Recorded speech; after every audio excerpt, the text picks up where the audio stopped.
presentation of Fox Sports. We are Fox. We are Detroit. Tigers baseball on Fox Sports Detroit is presented by Bell Tire.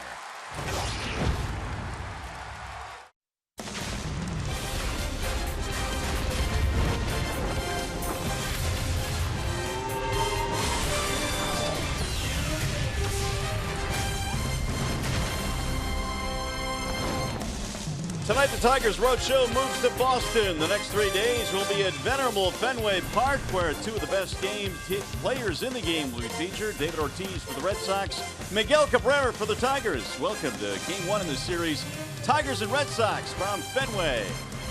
Hi again, everyone, and welcome to Tigers Baseball. Mario and Pemba alongside Rod Allen. Glad to have you with us here for Game 1 in this series. The Tigers, tough day yesterday. Long day, hot day. They lost 2 against the White Sox. They come in, Rod, at 5-5 since the break, so trying to get it going here in Boston. Well, it's going to be a tough place to get it going. I was talking to Mike Aviles before the game today. He played a year and a half in this ballpark, and he said the visitors come in, and a lot of times they just don't perform well. The fans are right on top of you, Mario, but this is one of the great venues in all of sports. I just love broadcasting games here, and the players love playing here. All right, now we do have a secret weapon tonight. That would be Justin Verlander. This guy in the month of July and really most of the season has been absolutely outstanding. You know, one thing that Verlander should not do, and that's change what he has been doing for the last 4 starts, and that's pounding guys inside with good hard fastballs, 95 to 97 miles an hour. Even though Boston has a very good athletic offense, they hit for power, they drive in lots of runs. Verlander should stay on his game, and then once he establishes inside, go to some good breaking balls, go to that slider, go to some changeups, and also stay away from David Ortiz.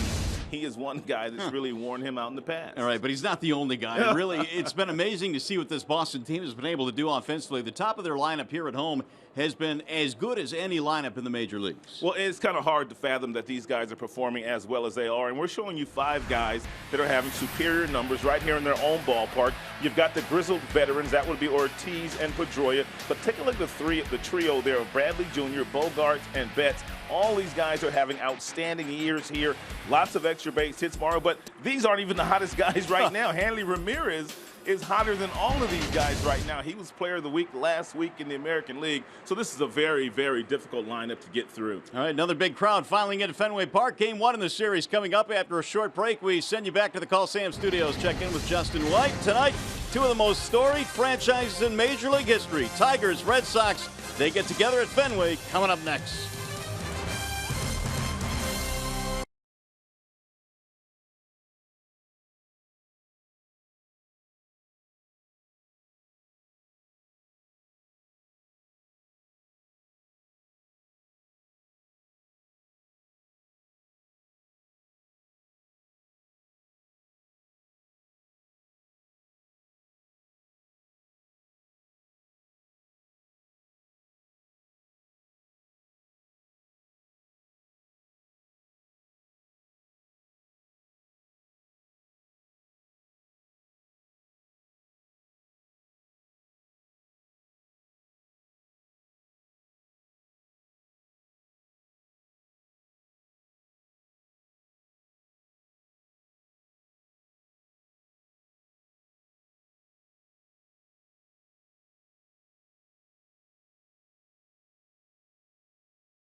Detroit is brought to you by Comerica Bank. Raise your expectations of what a bank can be when it's time. Come to Comerica.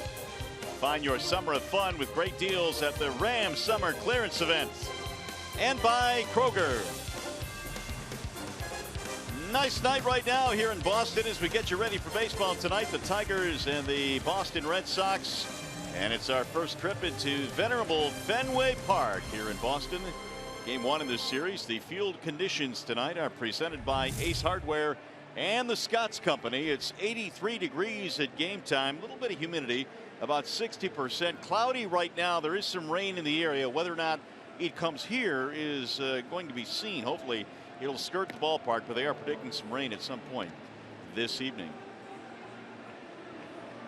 Well, two of the biggest stars that you're going to see in this game are hooking up in this series, Rod. When you start to look at David Ortiz and what he's done at the age of 40, and of course Miguel Cabrera, these two guys have really gotten it done. Now, Miguel Cabrera, he got to the big leagues in 2003. David had already been in the big leagues for about a year and a half, but he really wasn't an everyday player. But you could see that both these guys are headed to the Hall of Fame. That should be David Ortiz there, not Dustin Pedroia. And, of course, Miguel Cabrera, whenever he is done playing, he will be headed to the Hall of Fame himself. Well, the pictures were right, and that's all right. The names weren't. Here are the starting lineups now for the Tigers. It's presented by the Southeast Michigan Ford dealers. It'll be Ian Kinsler to get it started for the Tigers. Jose Iglesias batting second. Cam Maben still out with a crispy back. It'll be Miguel Cabrera batting third, playing first base. Career against Boston really good. Then Martinez and Castellanos. Upton in left. Aviles, McCann, Romine rounding it out for the Detroit Tigers, and they are facing the left-handed slants of Drew Pomeranz. And Pomeranz made an all-star team this year in the senior circuit, pitching for the San Diego Padres, but in his first start for the Boston Red Sox since being acquired, he was not very good. His overall numbers 8-7 with a 2.83. Fastball gets up to 93. He's got a curveball, cutter, and also a changeup that he does not use that often. Let's take a look at the Boston Red Sox starting defense. It is brought to you by Tim Hortons. They've got Holt in left field. They got Bradley Jr. in center field. Some say he's the best center fielder in the game.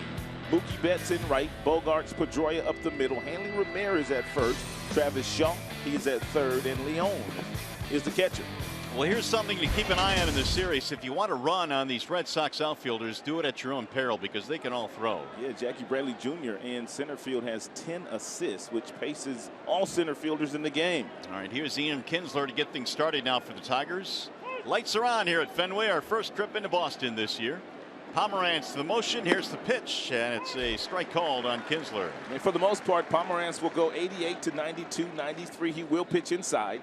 He likes to get to his curveball, especially with runners in scoring position, and after he's gotten ahead of you in the count. There's that bender at 79. And a beauty to get ahead of the count now, 0-2. Kinsler, a 5-game hitting streak and a pretty good series against the White Sox. 6 hits in that series. There's a swing and a miss, and that didn't take long. Pomeranz has his first strikeout of the ballgame. And that breaking ball right there that Pomeranz featured, Mario, reminds me of the breaking ball that Rich Hill of the Oakland Athletics featured a couple of times against the Tigers this year. Huge break on that breaking ball coming out of the left-hander's hand. Yeah, that's a good comp. We have not seen much of Pomeranz. He has pitched just one relief inning against the Tigers. Of course, all of his time or most of his time over in the National League with the Rockies. Here is Iglesias to step in, and Iggy looks at a strike right at the knees at 92. 4 out of 16 in the series against the White Sox. Now the motion by the lefty. 1 ball and 1 strike. And when you take a look at Drew Pomeranz on the mound, he reminds me a lot of Cliff Lee, the way that he starts his delivery, a little quick step back, then he comes straight over the top, just like Cliff Lee. Kind of looks like him a little bit, doesn't have the same kind of stuff, but the delivery kind of reminds me of the Cliff Lee delivery. A very streamlined delivery. He's ahead 1-2. And that's fouled straight back. That's about the best fastball you'll get from Pomeranz here tonight. 93 miles an hour. Well, the Red Sox, for as well as they have performed offensively, have really struggled in the pitching department. So they tried to get an early jump on the trading deadline and trade for Pomeranz. Here's a chopper hit to the shortstop. Bogarts with a running scoop, 2 gone. There's also a rumor circulating around Fenway Park today that the Boston Red Sox are in on Chris Sale, who could possibly be traded from the Chicago White Sox before the week is over.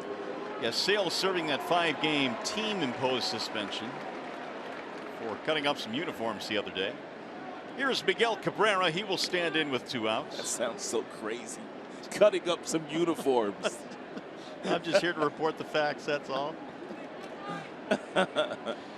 Twitter was going off on that once they found out what he did. Oh, my goodness. Oh, man, the jokes were coming fast and furious. Yeah, they've been coming all day, too. Now Cabrera looks at a ball inside from Pomeranz. Miggy got off to that great start in the Chicago series, had 2 really good games, and then flattened out a little bit in the last 2. Try to hold it, 1 around. 1 ball, 1 strike. Cabrera 19 homers this year. He's knocked in 57. There's a ball up high, 2 balls and 1 strike. Pomeranz out of Collierville, Tennessee, goes 6'6", 240, so he's a big kid. The 2-1 pitch. 2-2 on Cabrera.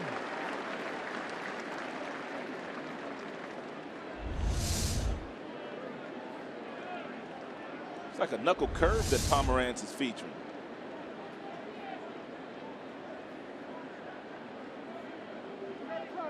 Now time is given to Cabrera. Pomeranz taking too long.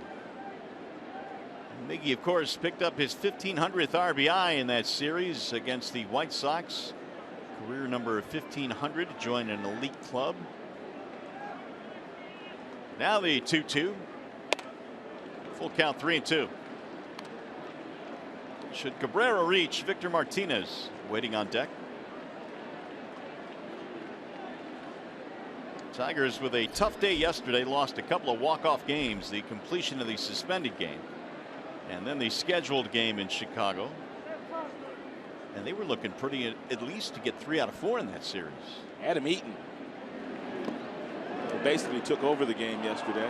Miggy didn't go, and that'll be a walk.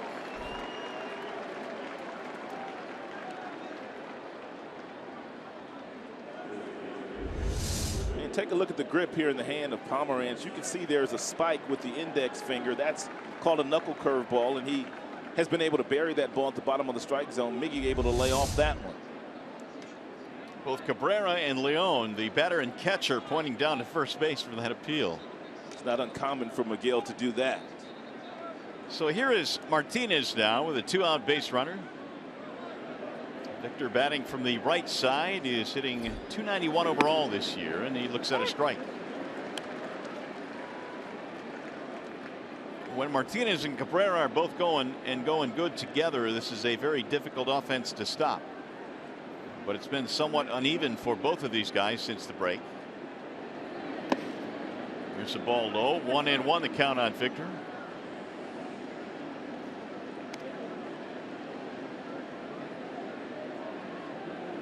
Victor batting .290 against left-handers this year. 12 homers, 42 driven in. 1 ball, 1 strike. 3 out of 11 in the series in Chicago for Martinez. And he rolls it foul at home plate, 1-2. For the most part, that's what you're going to see out of Pomeranz tonight. He's got the fastball that he throws about 54% to the left-handers, 46% to the right-handed batters, and then that curveball. He does have a cutter, doesn't use it very often, and does not use the changeup. Pretty much just fastball, curveball. Pomeranz this year was an all-star over in the National League with the numbers that he put up with the Padres. A breakthrough year for Pomeranz. There's a check. Did he go?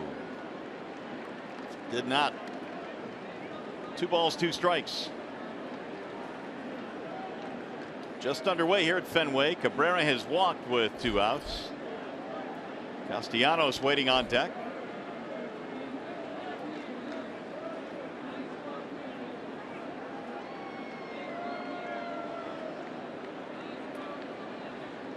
And the 2-2 rolled foul. Red Sox come into play here tonight at 55-41. They trail by a game and a half in the American League East. As you mentioned, they've got a really good offense, but they've got to get their pitching staff sorted out. They've got to start getting better starts out of David Price. I'm sure David Dombrowski is looking to add another starter into their rotation. Here's the 2-2 again. Swing and a miss. And down he goes. A couple of strikeouts for Duke Pomerantz in the first. Tigers fail to score.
Of the first here at Fenway, their leadoff man is Mookie Betts, and their starting lineup tonight presented by the Metro Detroit Chevy dealers. It'll be Betts, Pedroia, and Bogaerts at the top.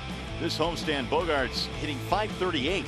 Ortiz DHing, Hanley Ramirez at first, Jackie Bradley Jr. in center, Shaw, Leone, and Holt rounding it out for the Red Sox. Justin Verlander tonight presented by Family Heating, Cooling, and Electrical. Well, Verlander's simply going to have to be on point here this evening. He really has been good all year. He checks in 9-6 with a 3.74 ERA.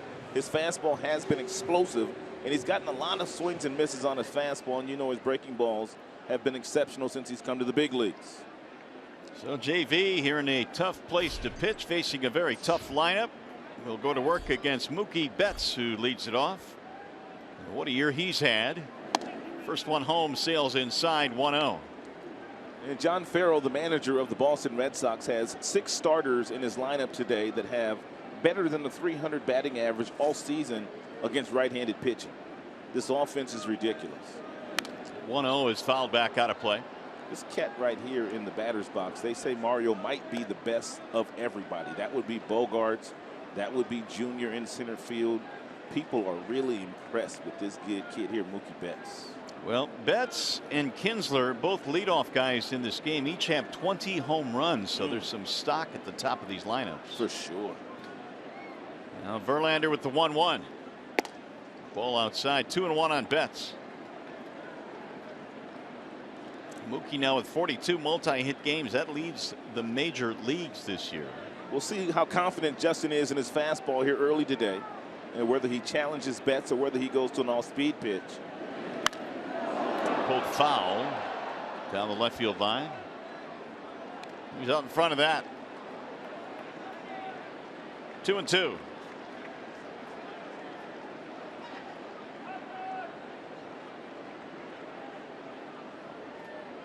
There's Pedroia waiting on deck.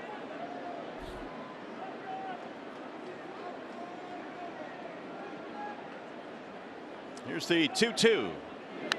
Just got a piece out to stay alive.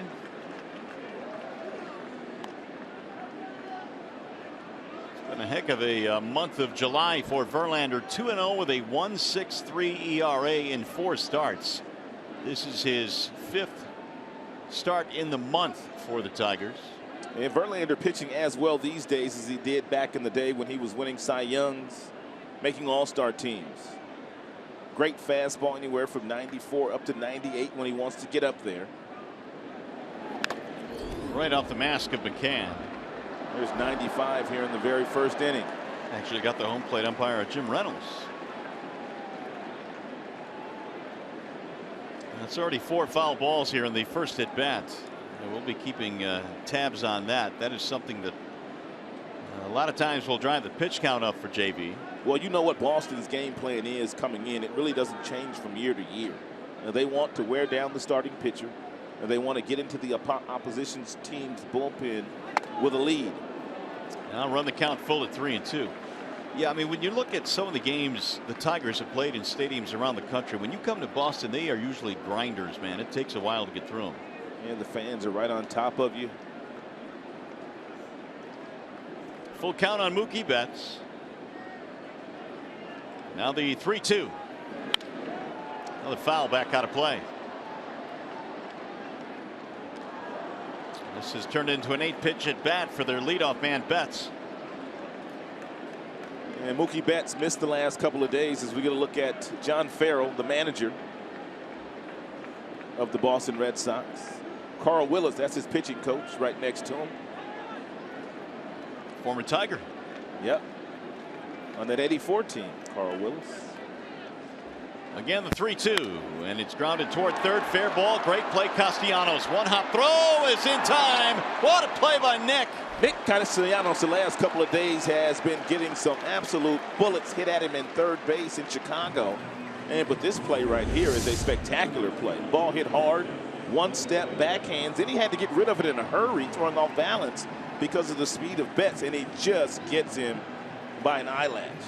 Mookie slipped coming out of that batter's box, which may have helped him. Yeah, otherwise he may have beaten that out, but nonetheless a great play. And Justin Verlander says thank you very much. Here is Dustin Pedroia, and he'll look at a ball high.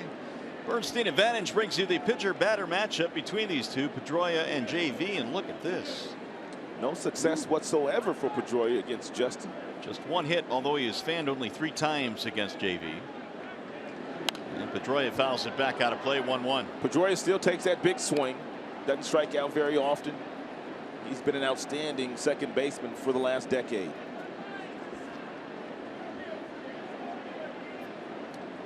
Pedroia, 306, 10 home runs this year. Here's the 1-1 pitch.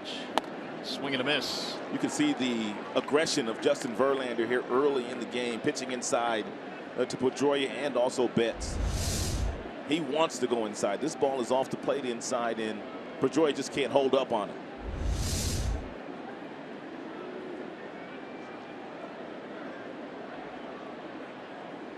Justin ready with the 1-2. And another foul. That one at 95 up the letters, and Pedroia just got a piece of it. And talking to Rich Doobie, the Tigers pitching coach, before the game today, he said all of his pitchers are going to have to pitch inside regardless of how good this offense is of Boston. And even though that wall is very inviting in left field, you still have to go inside. And you have to go in there with intent. Slow roller toward third base. Castellanos throws on the run. Got him as Pedroia dives into the bag. 2 gone. This is what happens, Mario, when you throw the fastballs inside and then you come back with a breaking ball. You get an awkward swing. You look at Pedro here. He's looking for another fastball inside, and he collapses, and then you get the awkward swing because he was committed to another fastball inside. That's what the fastball does if you start to throw it early in the game. Meanwhile, how about that slide? I think he felt Miggy crossing the bag on him, so he dove in head first. So a couple of plays for Castellanos, 2 outs, and here is Xander Bogaerts.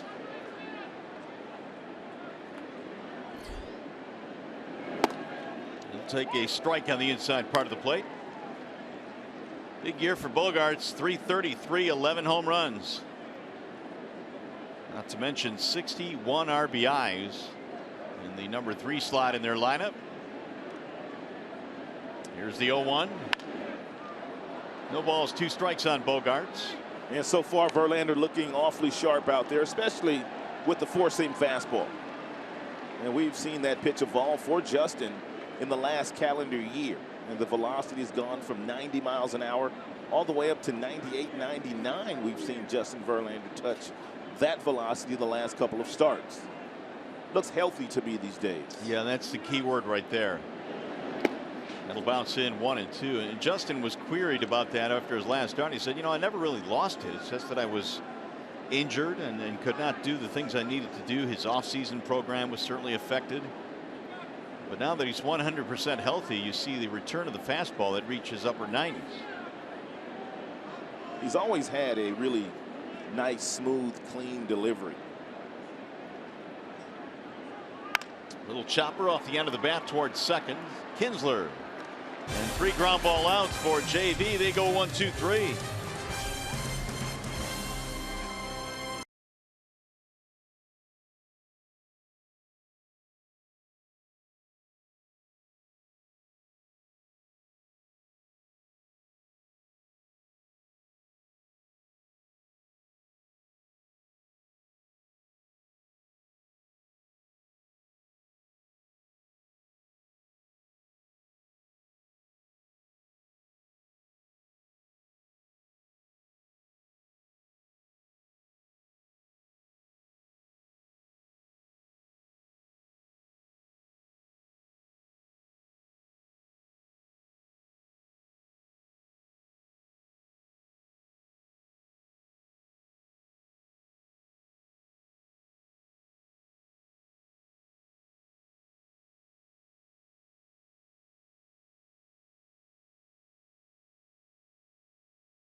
We go to the second here at Fenway Park. Let's head down to the field now. Check in with Mickey York. All right, Mario, I'm sure folks have noticed for the second straight game, Cameron Maybin is not in the lineup. Following Game 3 yesterday in Chicago, our cameras noticed Maybin being helped into the dugout by Miguel Cabrera. Turns out it was a strained back. He did not play in Game 4, so the Tigers hope giving him a couple of days off here will do the trick. He did tell Brad Ausmus earlier today he's feeling much better. So the Tigers at this point don't feel it's anything too serious. So I guess that's the good news, guys. All right, Mick, thanks. Yeah, that is good news because tonight they've got Andrew Romine out in center field. And although Romine has played well out there, the Tigers really, Rod, when you look at it, have a couple of infielders playing the outfield. Yeah, it's uncommon. That much is for sure, especially when you have some other outfielders in the minor leagues. But they feel like that these guys can get the job done up here. Vilas and also Romine, and both guys have played well in the outfield. And Castellanos leads it off for the Tigers here in the second. They really do miss Cameron Maybin's bat here tonight against the left-handed Pomeranz. He is batting .379 against left-handers, so they missed that this evening. And it's funny, I was talking to Maybin yesterday, Mario. He said that while he was warming up, getting ready to play the first game of that doubleheader yesterday, he just felt a twinge while he was running, not swinging, just running. He felt a twinge. Here's the 2-1. Well, it's odd, especially when you consider, you know, I can see if it's April and it's, 40 degrees out there, that's one thing, but it's been hot recently. Well, they really need him to get healthy and get healthy quick, because when he's not playing, they miss him. In 58 games, he's hit a couple of homers, he's driven in 26, and the batting average is .325, but that's not his total impact. Defensively, he impacts the game, and he's also impacted the game in the clubhouse and on the bench with his energy. Well, the Tigers are missing a couple of outfielders right now, and J.D. Martinez and Maybin. Hopefully Maybin not too long before he gets back in the lineup, but it does affect your lineup. A lot less deep. And Brad Ausmus has had to go with Romine in center tonight, Aviles in right. Here's the 2-2. Driven in the air to center field. That ball is hit well. On the move is Bradley, still going back. It's up against the wall. Nick is on his way to second. Here comes the throw, not in time. A double for Castellanos.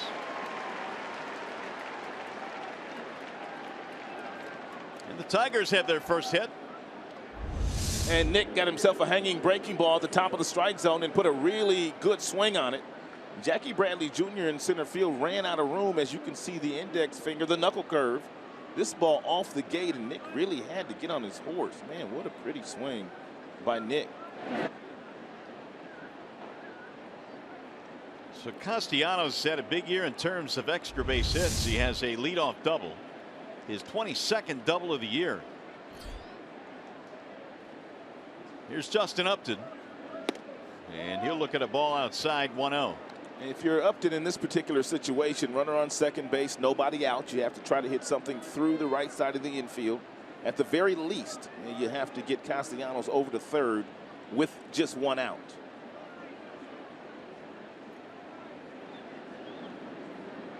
Here's the 1-0. Swing and a miss. That fastball upstairs appears that it's going to be an issue for some of these Tigers hitters today. It looks awfully inviting. It's about 92, 93 miles an hour. You pick it up out of his hand nicely, but it's very hard to get to, especially when it's above the belt buckle. He's already thrown several upstairs tonight. Upton looks at a strike right at the belt, and now he's behind 1-2. Justin, despite the fact that he had only 3 hits in that series against the White Sox, made a great leaping catch to rob Abreu of a home run. He also hit some balls hard in that series that found the Chicago White Sox defenders' gloves. He hit some absolute rockets in that series. Otherwise, would have had quite a few more hits. Here's a ball high and away. 2-2 now on Upton. Well, you know that Pomeranz likes to go to his breaking ball, especially with runners in scoring position. But if you're Justin Upton, that can be in the back of your mind, but you cannot be looking for a breaking ball, because if you're looking for a breaking ball and he throws you a fastball, there's no way you're going to get to it.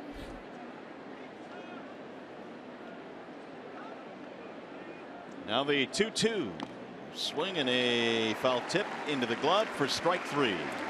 It's a better breaking ball there thrown by Pomeranz. That's when this one is buried at the bottom of the strike zone. Much better location. He's got some pretty nice bite on that knuckle curveball he's featuring. Really nice bite, and that one was a great example. So Upton unable to advance the runner. Here's the Vilas now with 1 out. Mike played for a spell in his career here in Boston. He'll look at a ball outside. 1-0. Vilas was here for parts of 2 years, 2011 and 12. And then he was traded to the Toronto Blue Jays. And then that's how the Red Sox were able to get John Farrell. Oh, I remember that. That's right. Yeah, he was basically traded for a manager. That's absolutely right. Never spent any time basically in a Blue Jays uniform. Then Aviles told me he was traded to the Indians, but he was part of the John Farrell deal.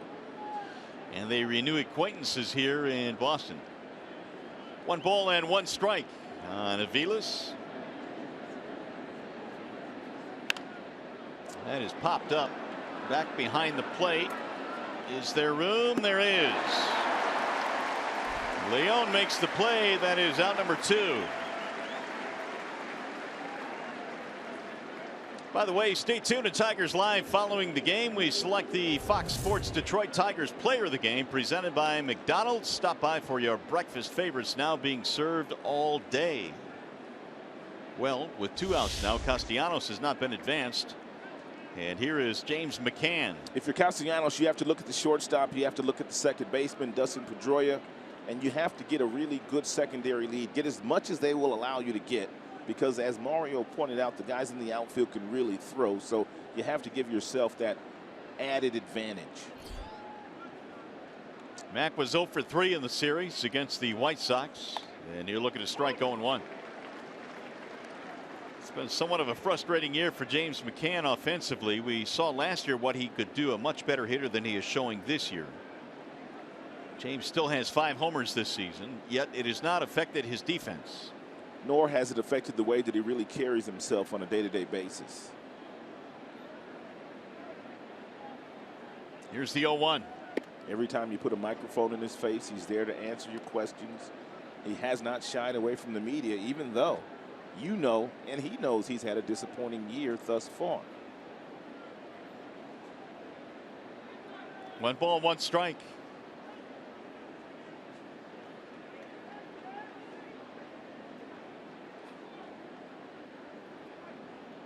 And McCann watches it float outside. 2-1 now on the Tigers catcher.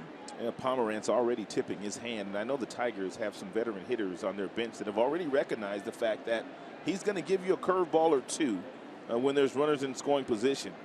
He's going to get hurt on that curveball today. He's already been hurt once on the double by Castellanos.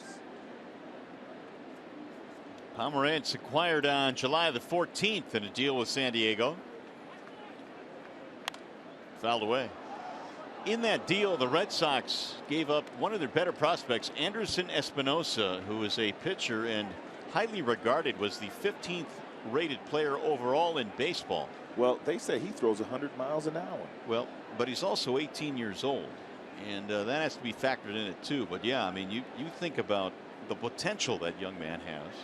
Well, it just kind of gives you an idea of how expensive pitching is going to be at the trade deadline this year if David Dombrowski had to give up Espinosa for Pomeranz. There's Mr. Dombrowski, now in Boston these days. Son Michael sitting next to him. Michael's growing up, isn't he? Landon, excuse me. Here's the 2-2. Swing and a miss. He struck him out. 4 strikeouts for Pomeranz. Leadoff double to Stranded.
Better players in the game hooking up in this series. Cabrera on the left, Ortiz on the right, and here are some of the numbers since the 2003 campaign round. I mean, these guys are just putting up Hall of Fame numbers. Well, Big Papi has Miguel in the home run department. Miguel has driven in quite a few more runs. You take a look at the doubles, they are dead even. Slugging percentage is comparable as well. You know, both guys more than likely will end up in Cooperstown. Farewell tour for David Ortiz, 40 years of age, announcing this will be his last year. And if it is, he's going out with a bang. Here are the numbers: 332 with 81 RBIs. Verlander goes back to work. They play the shift on Ortiz to the right of the infield. And he steps out of the box and takes ball 1. Interesting approach there by Ortiz. There's that shift they play against him. Castellanos to the right side. Here's the 1-0. That shift has not been working very well for most of the teams in the American League at all. No, the numbers indicate that. It is not working. 332 batting average. Big Papi stands close to the plate. Here's the 1-1. Inside, 2 balls and 1 strike.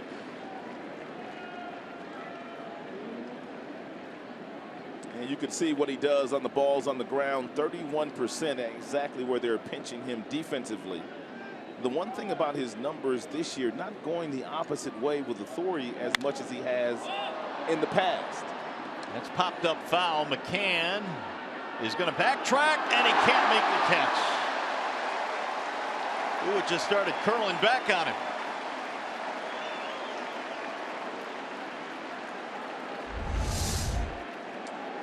And McCann had a difficult time with this ball, and that's one of the reasons why he held on to his mask. As long as he held on to his mask, they teach you as a catcher, hold on to that mask until you know exactly where the ball is going to be and then throw it. Mario, I don't think he really had an idea where that ball was going to come down at. No, really, as soon as that ball left the bat, it looked like it was trouble for McCann. Another free swing for David Ortiz. He had to rip it a 95-mile-an-hour fastball. Ortiz has had his successes against Justin Verlander, to say the least. 379 against Justin.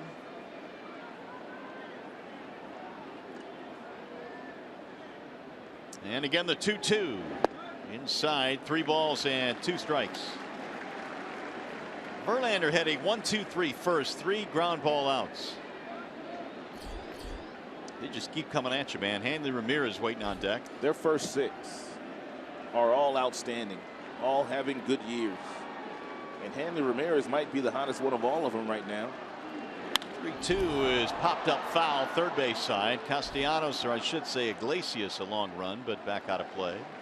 One of the things that we've talked about regarding Verlander in his last 4 starts is he's gotten a lot of swings and misses, and which has allowed him to go deeper in games. But somehow, some way, early in this game, the Boston Red Sox are able to foul off all these 4-seam fastballs that Justin Verlander has thrown. They have fouled off 11 pitches already. And he's only thrown 25. And Ortiz swings and misses. 95 right by him. JV got him that time. And David Ortiz, good numbers in his career against Justin Verlander, but we're going to make this our bell tire pitch by pitch. He misses with the first pitch fastball, comes back with another changeup, and then a cutter, and then pretty much all hard stuff. Fastballs up in the strike zone, cutter down, and then he finishes them off with a 95-mile-per-hour fastball in the inner third of home plate. That's pitching right there. Here's Hanley Ramirez. 282 batting average for Ramirez. And he's frozen on a breaking ball strike, 0-1. When Verlander has all of his weapons, he is a very difficult assignment.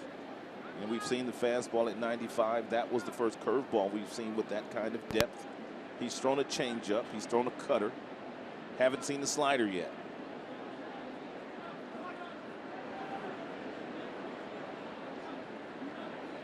The 0-1 pitch. Well, Verlander never really has been intimidated by playing or pitching here at Fenway. A career ERA of 3.56 in this ballpark. And a record of 2-3 over the years. 1 ball, 1 strike on Hanley Ramirez. Missed it inside, 2-1. Talked about this Red Sox team and what they've done offensively this year. They lead the league in average runs, hits, doubles, and OPS. Yet they're still in second place in their division. Here's the 2-1. Hard ground ball hit to the shortstop. That's Iglesias. And Ramirez is out, 2 gone. And while we have a moment, let's set the Tigers starting defense. As always, it is presented by Beaumont Health. And with Maben being out, you have Romine in center field. You have Aviles. He's in right field. You have Justin Upton in left. You've got Iglesias, Kinsler up the middle, Castellanos, Cabrera on the corners, and James McCann is the catcher. So with 2 outs, here is Jackie Bradley Jr. We'll foul the first one off. 0-1 on Bradley. These guys are aggressive, aren't they? They are swinging very aggressively at the Justin Verlander first pitch fastballs. There are the numbers on Bradley. 299 this year, 60 RBIs. I mean, up in there, down their lineup, they've got a lot of guys that have driven in a lot of runs. Here's the 0-1 pitch. Tigers playing way off the line at third base. Castellanos is nearly at a shortstop position. Outfield fairly straight on Bradley. Now the 1-1.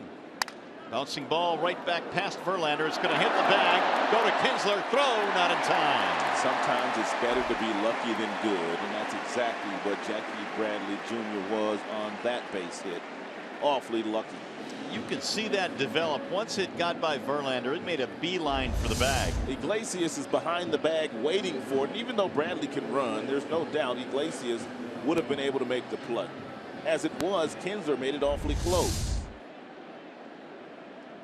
2-out infield single. That'll bring up Travis Shaw. 261 this year with 54 RBIs. He's got some power. Yeah, he's been struggling lately, but the base hits, or the hits that he's gotten, have been homers, 3 of them. Although he's fought for his last 32. And Bradley has 7 steals over at first base. He's only been caught once this year. And so you have to pay some attention to him. And Verlander has a quick move. This Boston Red Sox team, man, they are very efficient with their stealing bases. They don't get thrown out very often. When John Farrell does allow one of these guys to run, most of these guys have really good percentages. Well, they've got the Major League Baseball's highest stolen base percentage. Yeah. And they come in tonight at a rate of almost 85%. Yeah, yeah. So when they do run, they usually make it. However, McCann behind the dish awfully good. He's an equalizer. Bradley draws another throw. Closer play that time.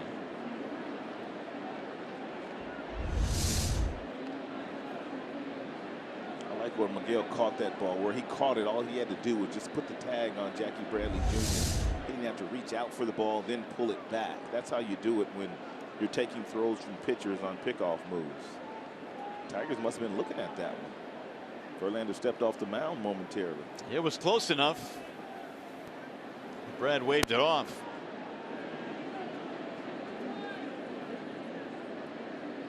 Runner bluffs and a strike called on Shaw.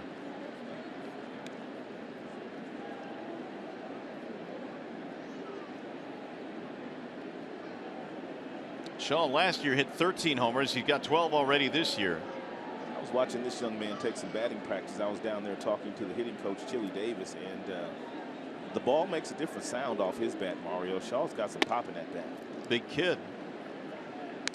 Played his college ball at Kent State. 1 ball, 1 strike.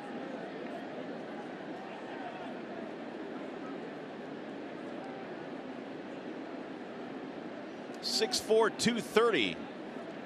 Travis Shaw. No score. We're in the second. The Red Sox have just picked up their first hit.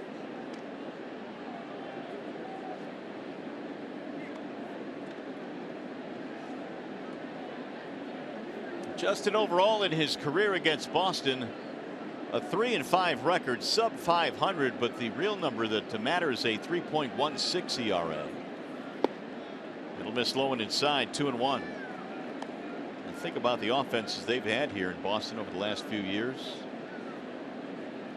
Some pretty good sticks, and Verlander has put up good numbers against this Boston team. Yeah, really no need in Verlander giving in here with a fastball. You know Shaw's looking for a fastball, so if you disguise it like it's a fastball, whether it be the slider or the curveball, you can probably get a swing and miss to even the count. Here's the 2-1. Inside, 3 balls and 1 strike. He did go with the slider, but it's a good take by Shaw.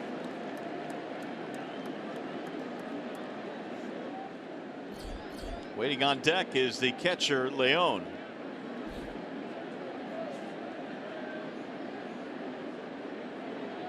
Playing Shaw defensively just about the same spot they played Bradley, playing to the right side of the infield, giving up that third base line. Here's the 3-2. It's lined to right field, going to get down a base hit, go to the corner. Aviles will dig it up. Here comes Bradley to third. They're going to try and score him.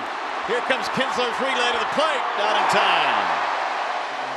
It's a double and an RBI for Travis Shaw.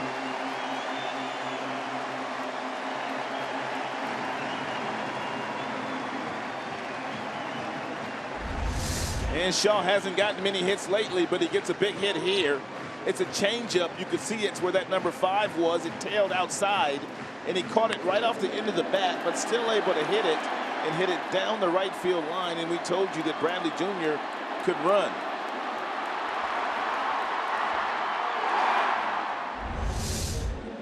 '55th RBI of the season for Shaw, his 27th double as well.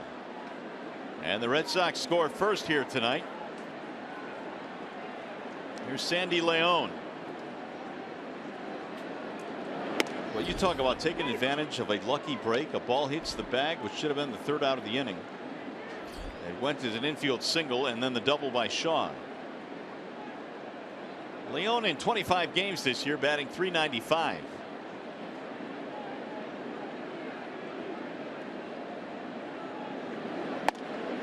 Little miss inside. 1 ball and 1 strike on Leon.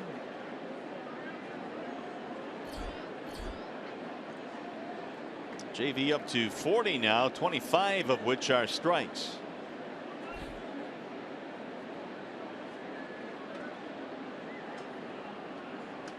Justin had a routine 1-2-3 first inning.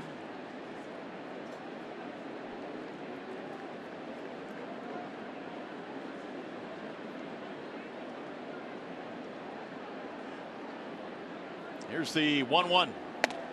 Right by him at 95. Verlander has been sitting there with his fastball tonight. 1-2. The one thing Justin has done his last few outings, he has not come out throwing 90 miles an hour in the first couple of innings. He has simply dialed it all the way up to 94 and 95 in some of his most recent outings in the first couple of innings.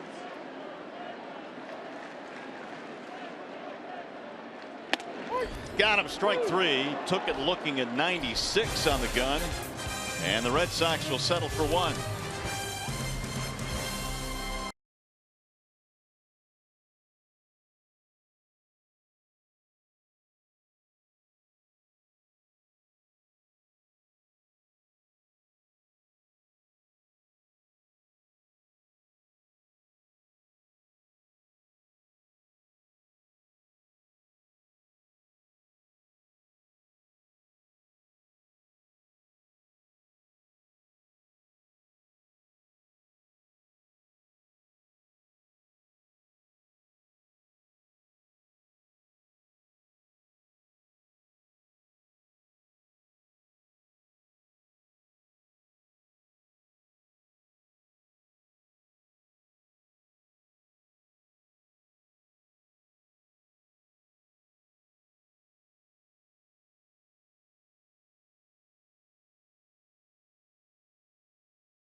As we go to the top of the third, get a ticket to see the Tigers play the Houston Astros this Friday at 7:10 p.m. plus a 16-ounce Miller Lite for as low as $19. It's the Friday night party package. Visit tigers.com or call 866-66-TIGERS. You see, that was pretty cool between innings, Rod. Rod, on the big screen here, Jared Saltalamacchia. Yeah, and they had his name up there, and they said, "Welcome back, Jared Saltalamacchia." He tipped the cap and a big smile on his face. It's pretty cool. Yeah. So Salty coming back, a 2013 World Series champ here. Tigers down by a run as we go to the third now. The first one home from Pomerantz outside. You know, you were just speaking on the Houston Astros. They just called up their #1 prospect, Alex Bregman. As a matter of fact, he might be the best prospect in all of baseball. He just got called up. Bouncer to the shortstop, fielded by Bogaerts. 1 out. So they've got some more talent now in Houston. Just when you thought that they probably didn't have any more coming up. I mean, they've had Correa, a lot of good young players that have gotten to the big leagues, but Bregman, they say, is the real deal. And now it seems like the young players are just taking over the game. A lot of athleticism on this Boston Red Sox team. And Betts in right field, Bradley, Bogaerts. They've got a lot of two-way players. That's not something you've said a whole lot in the past either, is it? No. I mean, this team was built a lot around mashing the baseball. Yeah, this is their most athletic team they've had in the last couple of decades. Ian Kinsler struck out to start the ball game.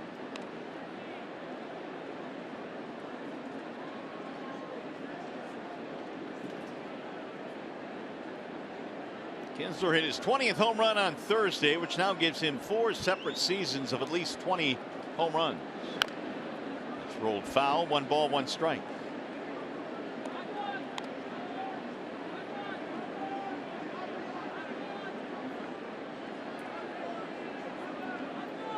Ian has knocked in 57 this year.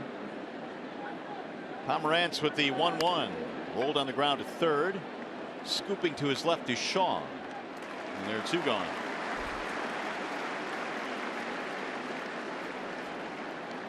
That'll bring up Iglesias.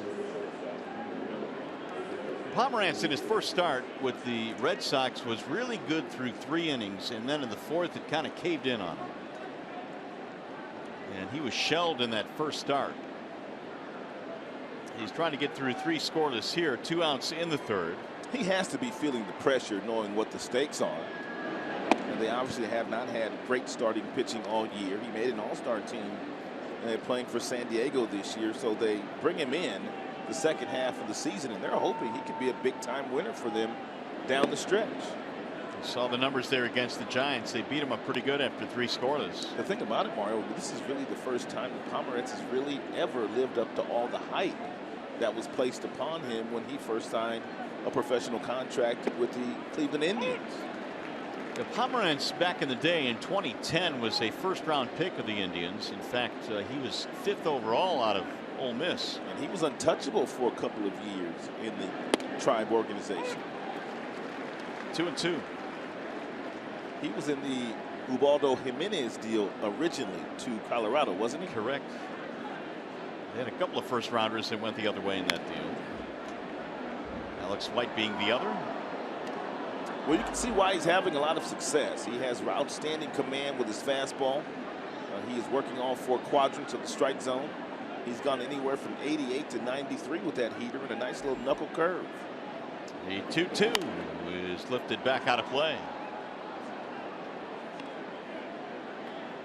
Iglesias with a ground out in the 1st inning. He's 0 for 1.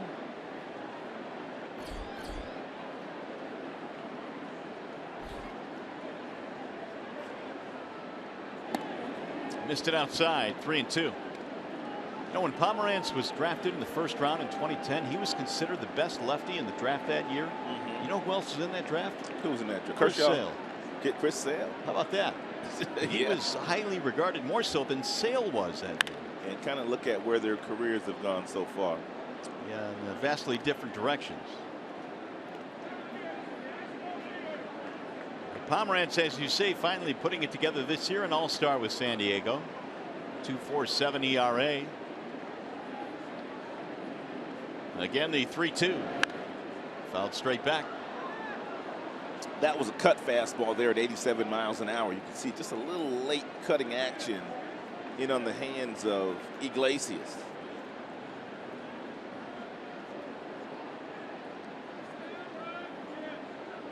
Tigers trying to get something started here in the 3rd. They got a leadoff double in the 2nd, but couldn't score. There's a high pop-up. Shallow left field. Coming in is Brock Holt. And it's going to be a 1-2-3 inning for Drew Pomerantz.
It is 1-0 as we go to the bottom of the third. Verlander back to the hill. Brock Holt leads it off. And he'll look at strike one from Justin. 2-out RBI double by Travis Shaw is the difference in this one. So the Chicago Cubs win the Aroldis Chapman sweepstakes. What do you got on that? Did that surprise you at all? Well, not really, because obviously they've got a tremendously talented group of young players in their minor league system, and apparently the Yankees wanted their deal more so than any of the other deals were out there, because a lot of teams were in on Chapman. You know, I saw a stat which I guess I really didn't consider, but I think the Cubs. Here's the 0-2, fouled away. The Cubs, I think, had lost just one game while leading going into the ninth inning. So leading after 8, they had lost only one game to this point this year, so they had found a way to close games out anyway. And now they're really going to close them out. And now they're really going to close them out. You know who's happiest about the deals? Who? The Boston Red Sox, Toronto Blue Jays, yeah. the Baltimore Orioles, and because they play the Yankees a bunch, and they don't have to see Chapman anymore. Well, that three-headed monster in the back of the bullpen for the Yankees has been nicked up now. There are the standings in the American League East. 1 ball, 2 strikes. That is back foot, ball 2 on Holt. Mookie Betts to follow, and then Dustin Pedroia. Well, the trading deadline is approaching. Monday is the trade deadline this year. Here's the 2-2 inside 3-2. Al Avila, of course, the president and general manager is on the trip, but I saw a lot of his chief lieutenants here as well. Saw Dave Westall. David Chad, John Westall. David Chad. Here's the 3-2 pitch, and it's driven down the right field line. Going to get in, a base hit. Holt takes a wide turn, but he will hold up, and it'll be a leadoff single. Saw Alan Trammell here as well. Jeff Glover and Associates brings you the scouting report. Lowest ERA against the Boston Red Sox at Fenway since 2014, and that would belong to your Detroit Tigers. I did not know that. It just appears, Mario, that every time we've come here in the last couple of years, this place has just been so hard to really win games, but the Tigers pitching staff has been great here. Not only has it been good, you're right, it's been great. 2.65. That's almost unheard of in this park. Here's Mookie Betts, the top of the lineup, and he'll look at a strike 0-1. Betts a ground out in the first inning. However, he was robbed on a nice backhanded play by Castellanos at third base. Justin has now reached the 50 plateau.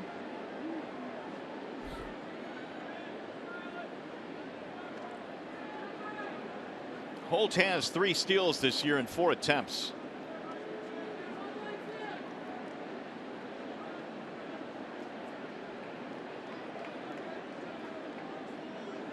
Red Sox have just picked up their 3rd hit of the game.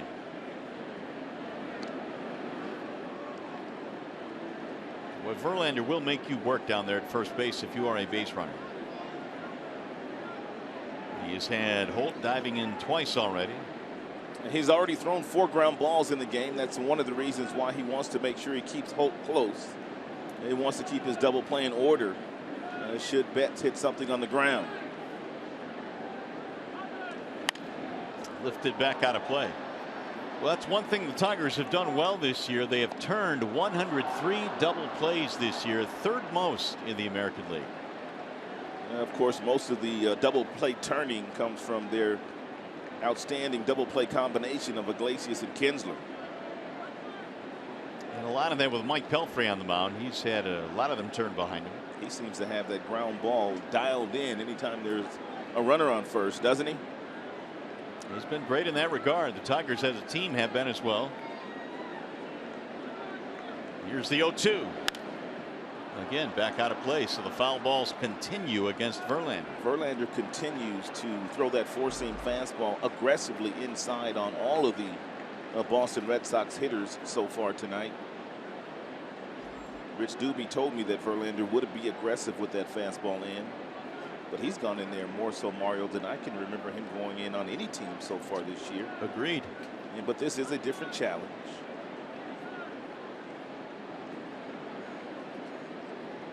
The 0-2 to Betts is pulled foul. How about that Oh, look at catch? that play. Holy cats, that was pretty good. She saved somebody. That thing came to eat. That thing was broke pretty good. She's blushing now. She knows that she's got to know the cameras are on her. So take a look at this. Them folks in the front row would have been in trouble.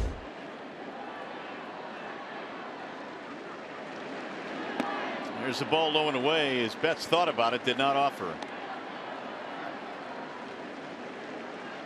Mookie Betts this year has 50 extra base hits. That's the third highest total in the American League. It really is an interesting construction they have to their lineup. Really balanced. Of course, they have the power in the middle. But David Ortiz really up and down their lineup. They've got guys that can hit it out of the ballpark.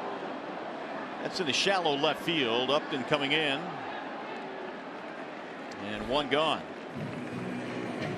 Betts retired. Holtz holding at first base.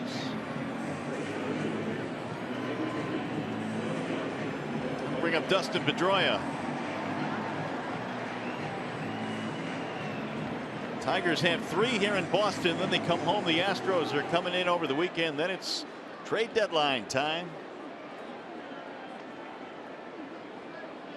A lot of teams will have the landscape of their rosters changed. Pedroia bounced out to third his first time. The pitch is a ball outside. And third baseman Nick Castellanos is a step toward the line on Pedroia. They've opened up the left side a bit.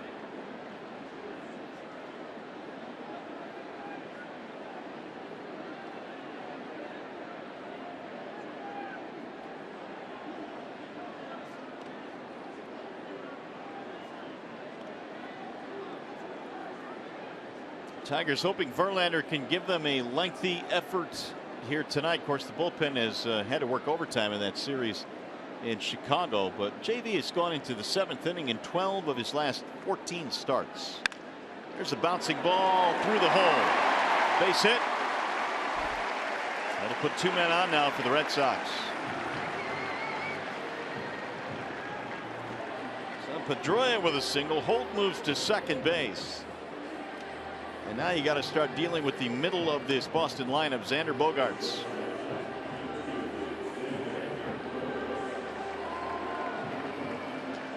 When the Tigers a couple of years ago made the deal to acquire Jose Iglesias, Rod, I think this was one of the main reasons why Iglesias became available. Yeah, they knew they had Xander Bogaerts, and there were many people in the Boston Red Sox organization that valued Bogaerts more so than Iglesias. They really loved Iglesias, and how could you not? But they felt like Bogaerts would hit more than Iglesias, and those that made that decision, they have proved them to be right. But both are outstanding players. Iglesias has hit 300 twice in the big leagues already himself. Bogaerts hitting for more power. He has 11 homers this year, 61 driven in. And he looks at a ball outside. It's really fascinating how aggressive these young players are. But I was talking to Chili Davis, who is their hitting coach, and he's enjoying his job quite a bit these days with all the talent that he has in the offense.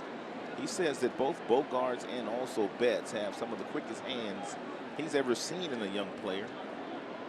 Chili's been around a long time.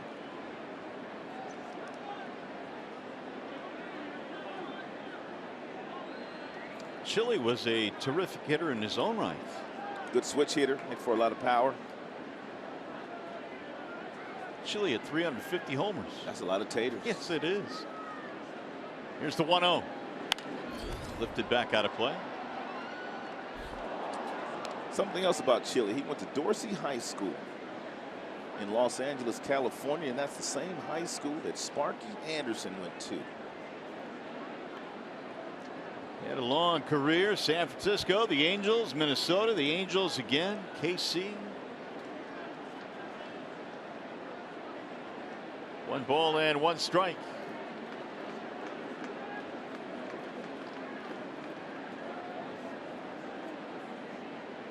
Bogaerts grounded out his first time up. Verlander could use another ground ball here.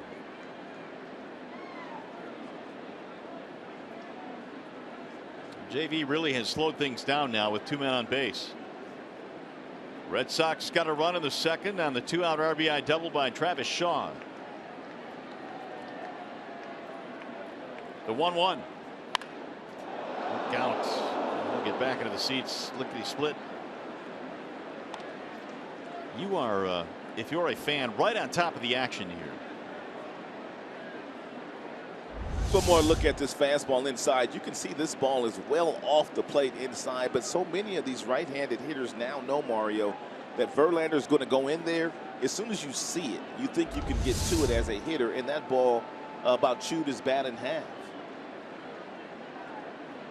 Now that really opens up the outside corner when you want to go back out there with a nice breaking ball. That's what he did to Bogaerts his first time up. Long look at these signs being flashed by James McCann. And now Bogaerts stepping out as JV takes too long.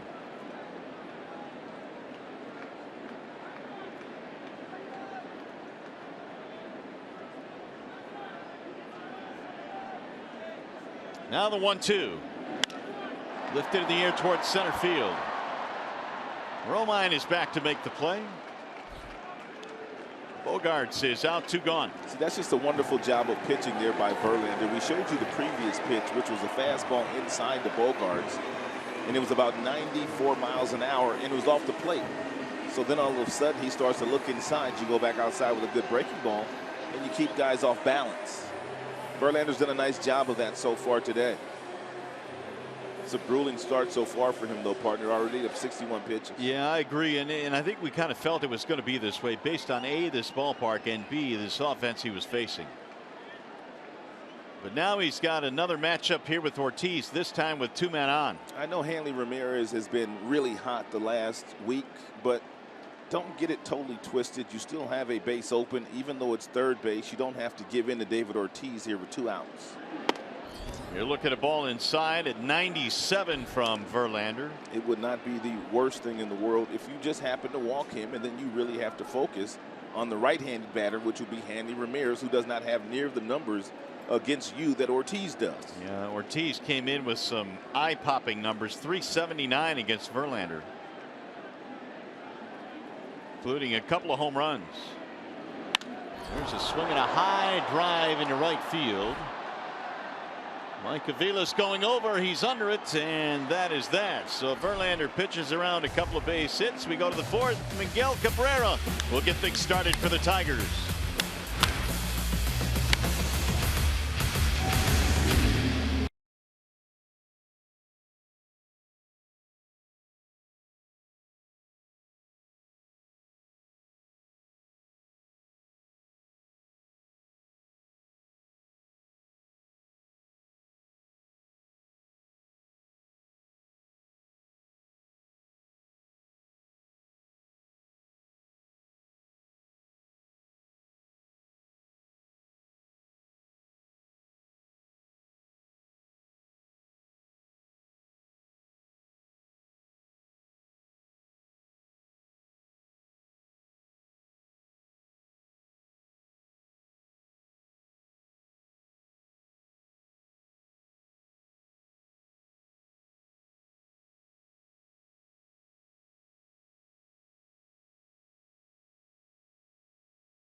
Nothing as we go to the top of the 4th inning here at Fenway Park. Here's the Chevy Silverado. Most dependable players. Drew Pomeranz can be found on this list, which is a sub 200 opponent's batting average and 10 or more strikeouts per 9. Wow, take a look at the company that Mr. Pomeranz is keeping these days. Maxwell Scherzer, Clayton Kershaw, and Steven Strasburg. You would not have guessed that Pomeranz would be on a list like that, would you? No, not at all. And there he is. And the lefty goes back to work facing the middle of the Tigers lineup. Cabrera leads it off. And Miguel looks at ball 1 low. Pomeranz was very careful with Cabrera in the first. He ended up walking him. Then he struck out Martinez to end the inning.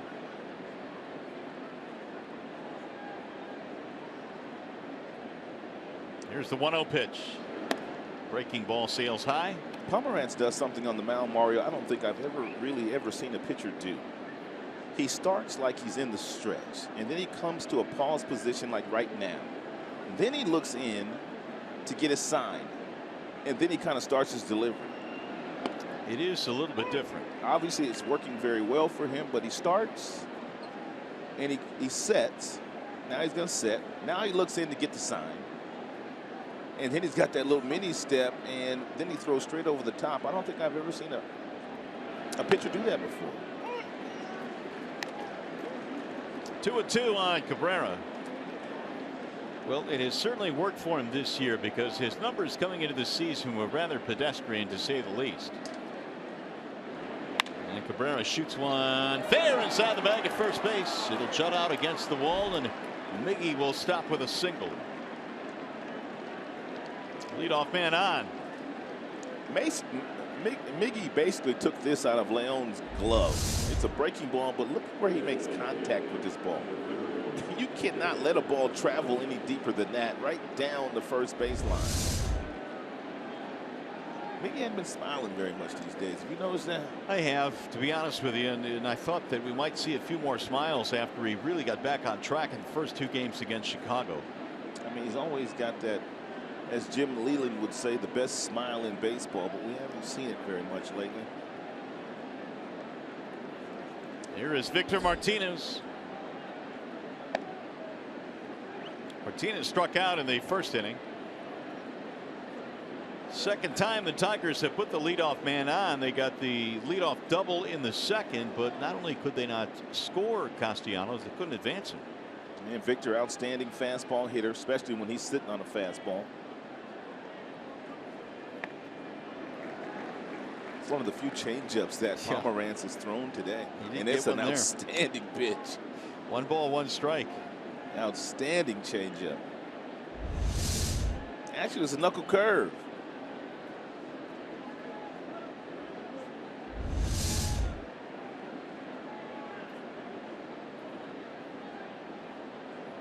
Here's the 1-1.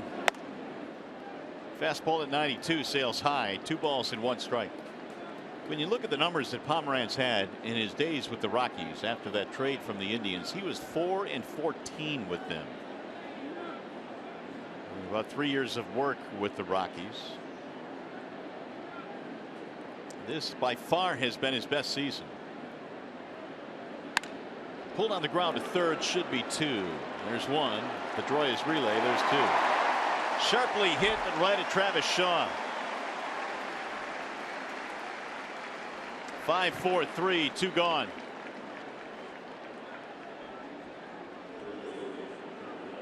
It'll bring up Castellanos. Nick had a double in the second.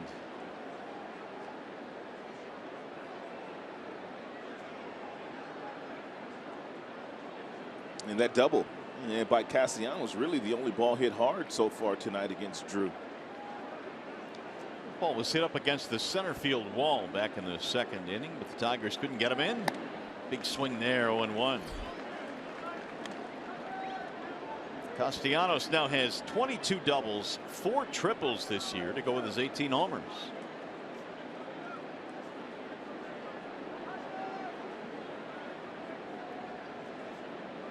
The 0-1 pitch. 0-2. That's one of the things that Castellanos has always had.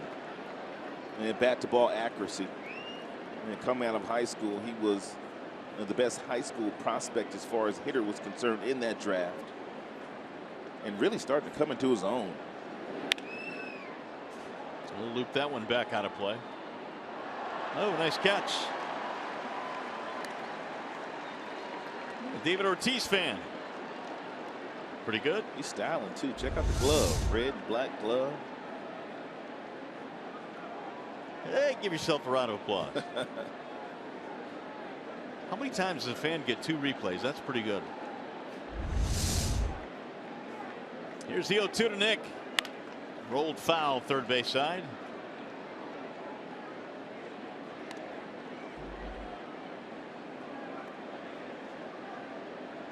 So Castellanos hit that home run yesterday to give him 18. That was quite a comeback the Tigers had in the 9th inning of the scheduled game against the White Sox, down 4-0 late. They hit 4 solo homers. And you don't see very often 2 pinch hit home runs in a game. Yeah, especially back to back.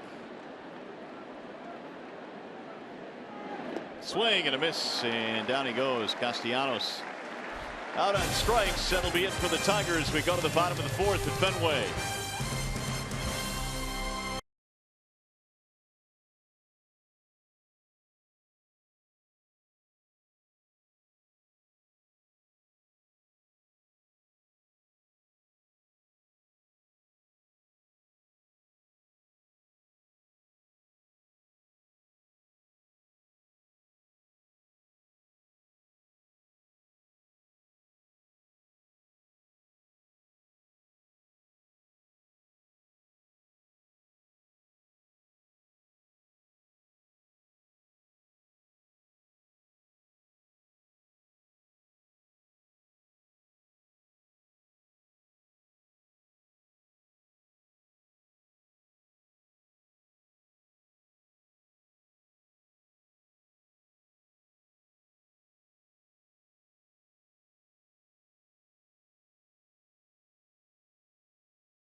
It's 1-0 in favor of the Red Sox. Let's check out the power stats brought to you by Honda Power Sports. And well, we mentioned this, Rob. This is a Red Sox team that somehow, some way has really put it all together this year. And here are some of their numbers against the American League Central. Hitting nearly .290 as a squad, averaging nearly 6 runs per game. And how about that on-base percentage? It's highest in the American League. So they've done nice work against the Central. It'll be Hanley Ramirez to lead it off here in the bottom of the 4th. Ramirez, Bradley, and Shaw facing Justin Verlander. A couple of opportunities for the Red Sox in this game. They cashed in on one. The RBI double by Shaw in the 2nd. Verlander needs an inning here where he throws 10 pitches or less. Yeah, because right now the pitch count is elevated for 3 innings, 63 pitches. And he'll throw up high, 1 ball and no strikes to Ramirez. Velocity has been outstanding so far in the game for Justin. Lots of fastballs at already 95 miles an hour. As a matter of fact, he's touched 96 and 97.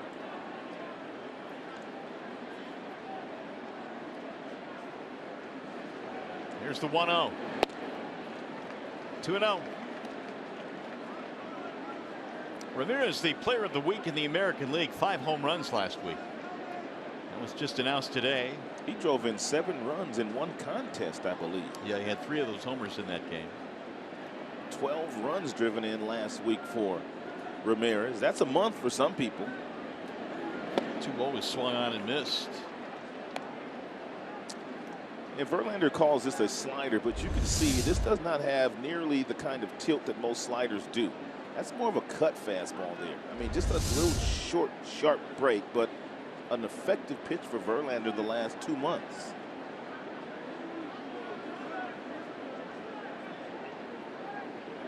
Now the 2-1. 2-2. Hanley Ramirez. He had a week to remember. Whoa. 7 for 21 with 12 driven in. You said he had 5 home runs, and he did all that damage in 6 games. Jackie Bradley Jr., the other Red Sox player to win that award this year.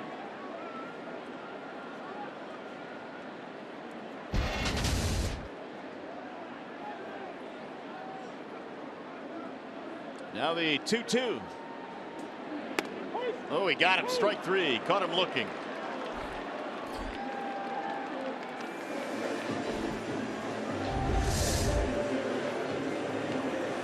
It's a front door breaking ball. He started it right at Hanley. That ball caught the inside corner. Very nice job with the glove by McCann. Look at how steady the hand is of McCann. Steady, he brings it back just enough to get the strike call. Now Jackie Bradley Jr.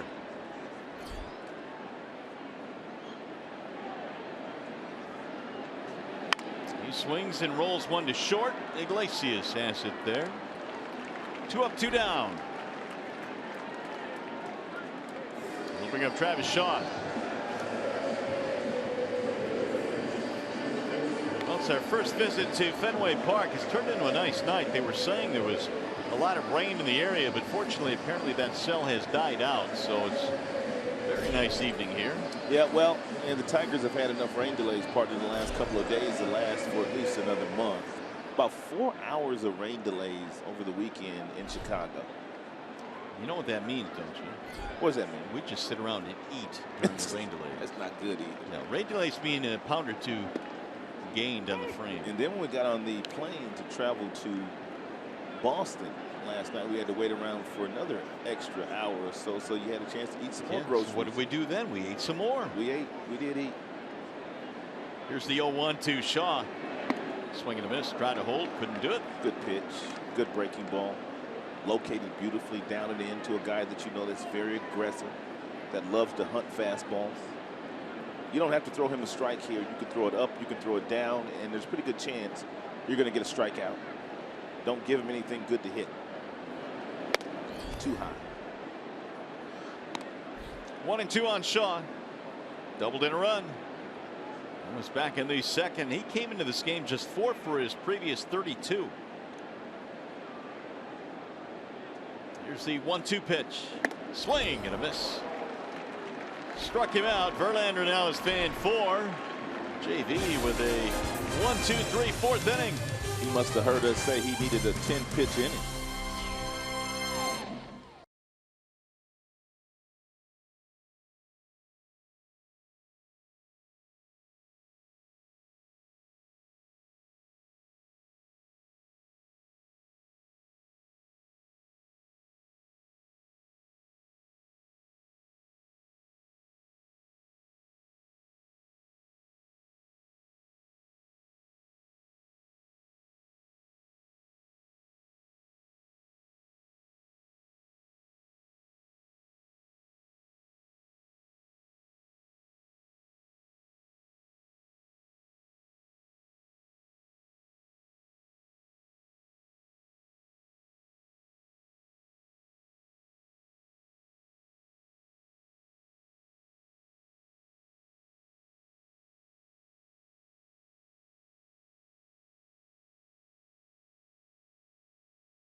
Sports Detroit is brought to you by the Sam Bernstein Law Firm, official legal services sponsor of Fox Sports Detroit.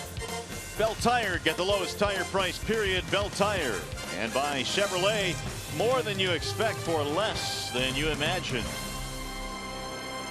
Back here at Fenway Park on a nice night for baseball. Game 1 in this series. Red Sox on top of the Tigers 1-0 as we go to the top of the 5th. And it'll be Justin Upton, Mike Aviles, James McCann facing lefty Drew Pomeranz. Justin struck out in the second, 0 for 1. And the first one sails high from Pomeranz. Righties came into this game batting just .185 against the Boston lefty. And he's given up a couple of hits tonight. Castellanos double, Cabrera single. There's a sharp ground ball to short, right at Bogaerts. One gone in the 5th.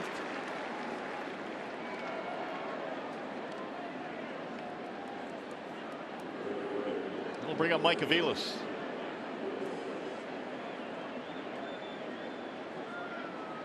Aviles popped up to the catcher his first time up. With JD Martinez on the disabled list, Aviles has gotten the lion's share of starts in right field, especially with Moya down in the minor leagues now. This is his 18th start in right for the Tigers. I was talking to Mike before the game today. He said he played 1.5 years here in Boston and really enjoyed his time here. Yeah, but how could you not? He said it's like Comerica Park most of the time. You're playing in front of great fans. You're playing in front of a packed house.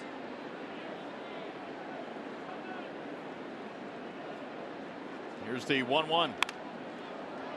Get back out of play. 1 ball and 2 strikes. And I can say from a broadcaster standpoint, there are very few places I enjoy broadcasting a game from more than I do here. They're more comfortable broadcast booths, but I mean, as far as everything going on around you, this is hard to top this. Yeah, let's be honest, they're much more comfortable broadcast booths, but I will say this. I think you're absolutely right. I think that, you know, obviously the green monster out in left field is something that no other ballpark has. Here's our vantage point from way up top here. Right. So our booth is a little bit small. Yeah, they're a little snug. But that's all right. You keep kicking me. Aviles grounds it to short. Bogaerts has this one as well. 2 gone. For Tigers fans, if you can't catch the games on TV, you can stream them live on your mobile device with the all-new Fox Sports Go app. Download the app. Take Fox Sports Detroit and Tigers baseball with you wherever you go. Here is James McCann now with 2 outs. Well, Mr. Pomeranz having a much better second start in his Boston Red Sox uniform after not pitching very well in his debut as a Boston Red Sox pitcher against the San Francisco Giants. And this is more like the Pomeranz they traded for. That's chopped to third base, right behind the bag, Shaw, and it's going to be 3 ground ball outs here in the 5th. Still 1-0 Red Sox. Tigers baseball presented by Bell Tire.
run here, bottom half of the 5th inning. But if you're just joining us, Justin Verlander has simply been on point once again. Lots of fastballs, aggressive inside to a lot of the right-handed batters. And then when you start to go inside aggressively, you get swings like this. The hanging breaking ball, even though it was down, that's not a good swing by Pedroia, not a good swing by Bogaerts. And then he comes back with another fastball at 96, and then he freezes Hanley with a nice breaking ball inside. So Justin Verlander doing a really nice job today. Hasn't walked anybody. 4 strikeouts. He's given up just 1 run on 4 hits to the best offense in all of baseball. Said we're going to track how many foul balls that the Red Sox have hit against him tonight. 20 out of the 73 have been fouled off. It's one of the reasons why the pitch count is up to where it's at right now. Although he did have a nice clean inning in the 4th. They get 21 foul balls as Sandy Leon leads it off. Leon, then Holt, and then Mookie Betts. That has always been Verlander's MO, though. Opposing teams have always fouled off a lot of his fastballs. Here's the 0-1 pitch. That's in for a strike. 0-2. That fastball just has another gear when it comes out of his hand at 93. Just jumps on the hitter.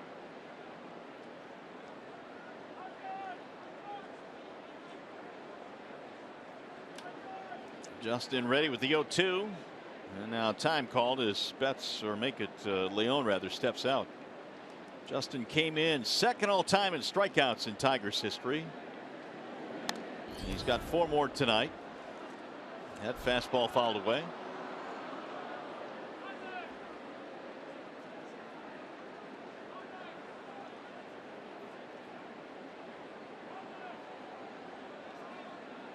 The only run in this game scoring in the 2nd, the RBI double with 2 outs by Travis Shaw. That has been it.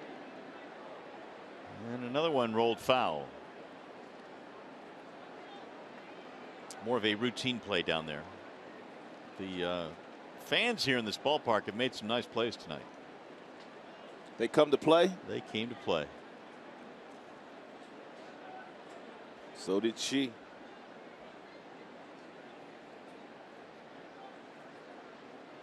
Here's the 0-2. Another foul. Straight back out of play. Leon giving Verlander a battle. Well, what do you got on the trade deadline coming up on Monday? Do you see a lot of movement before now or between now and then? I do. Do you really? I think there's going to be a lot of pieces moved. And it's not just going to be the guys that everybody's talking about. The Andrew Millers, of course, Chapman's already gone. Right to the shortstop, Iglesias, for the out one gone. I think you're going to start to hear and start to see other guys pitching for other teams. Guys like maybe even a Benoit might get moved again. Benoit still pitching some really good baseball for the San Diego Padres, but you have so many teams in it nowadays, Mario. The stakes are so high. I think there's going to be a lot of activity. Yeah, that's a good point. There are so many teams in it now with the 2 wild card positions. So many other teams are in the race and have a chance. You know, the Washington Nationals, they feel like they have to act now because of the Chicago Cubs getting Aroldis Chapman if they really want to be taken seriously in this thing. Good point. I also feel, though, that every trading deadline, a lot of guys' values are escalated a little bit. Right. Just because it is a trade deadline. Here's the 1-0 pitch. Holt takes the ball low 2-0. And the Cleveland Indians need to do something as well to help out their squad, get their fan base energized. Thus far, they've had an outstanding year. They clearly need some help, I think, at the back end of their pen. But right now they lead by 6 over Detroit. They could also use a bat. They don't know when they're going to get Michael Brantley back. Outside 3-0 on Brock Holt. Alavila said just a couple of days ago he did not envision his team doing a whole lot. He said it wouldn't be a sexy move. It would not be anything that would be earth-shattering. He said, but there might be some tinkering.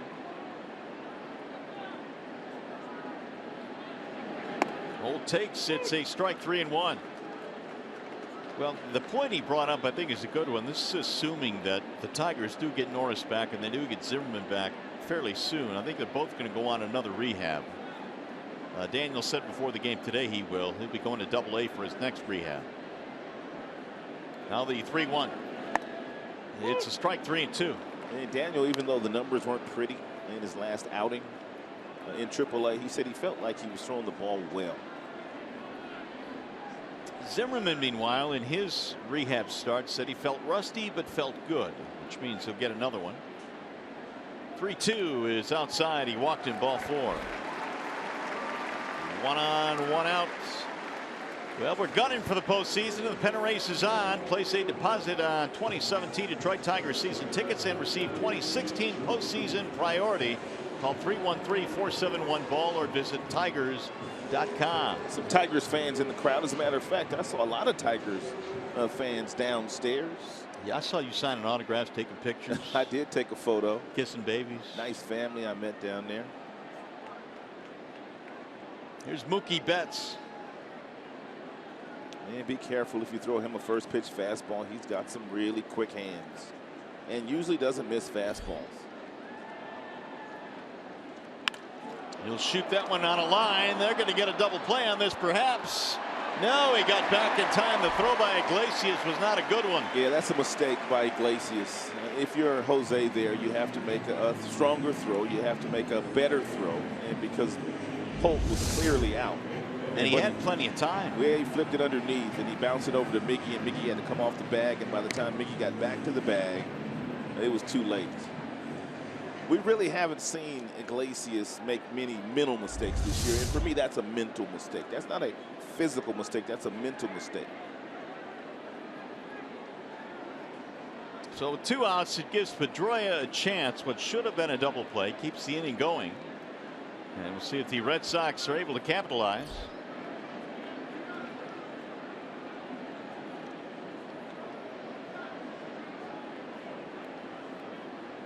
Brock Holt has stolen 3 out of 4.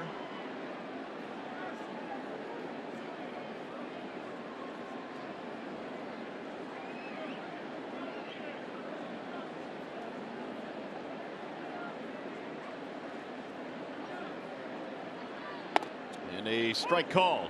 I had the privilege of watching Pedroia play college baseball for a couple of years at Arizona State. My son Rod Jr.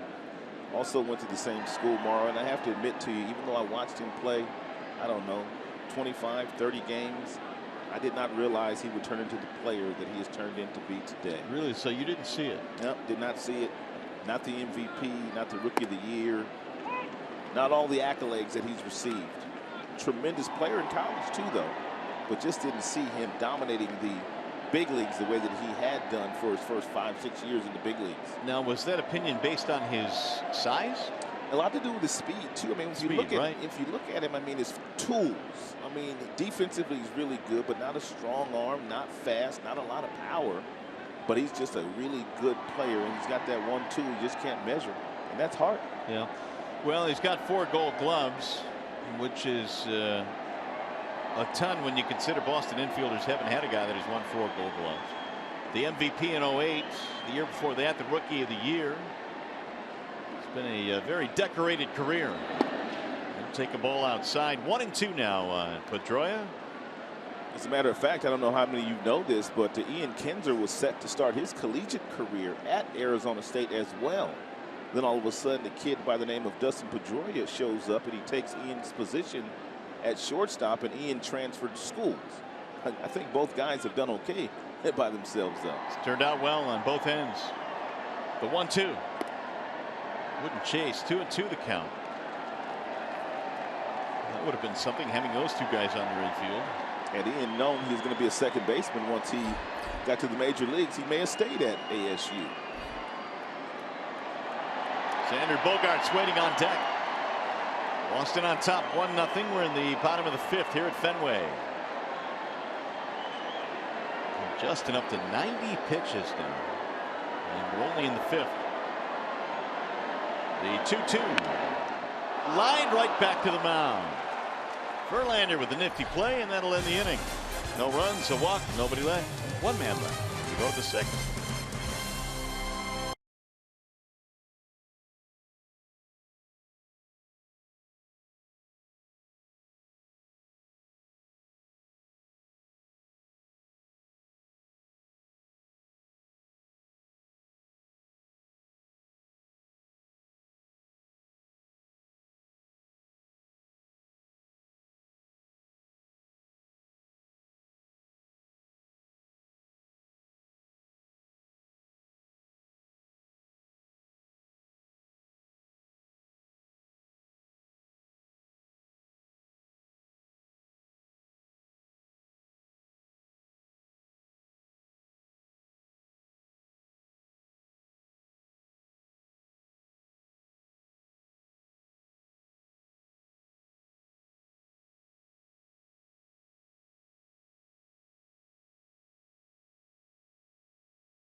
Coverage of baseball. What's going on around the big leagues? Well, how about this? Prince Fielder is going to be done apparently for the rest of the year. That's unfortunate because he had to undergo some neck surgery just a year ago or so.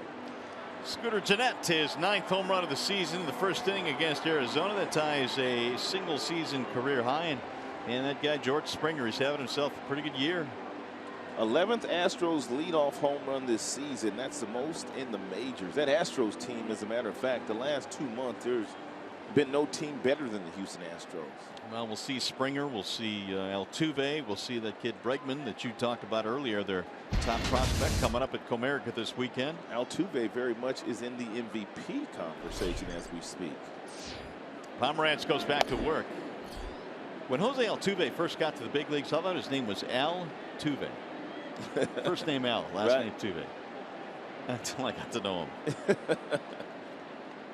Who's this Altuve guy? Right.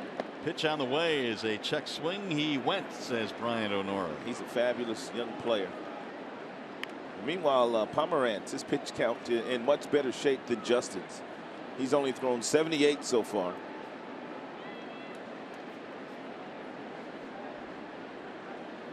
Romine, Kinsler, Iglesias. Here's a little pop-up, shallow center, and it's going to drop right by Pedroia. It's a looping single for Romine.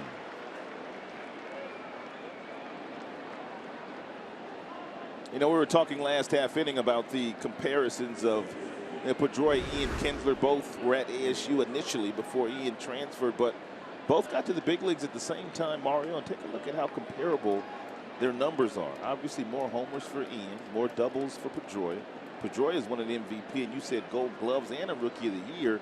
Ian's not decorated in that fashion, but the numbers are comparable. Yeah, and in fact, when we first made this graphic, I was a little bit surprised. I thought Pedroia's numbers would be better in a lot of the categories based on, well, the press he's gotten, the attention he's gotten because he's played on World Series teams. Right. But Kinsler is right there, if not better, in most of those categories.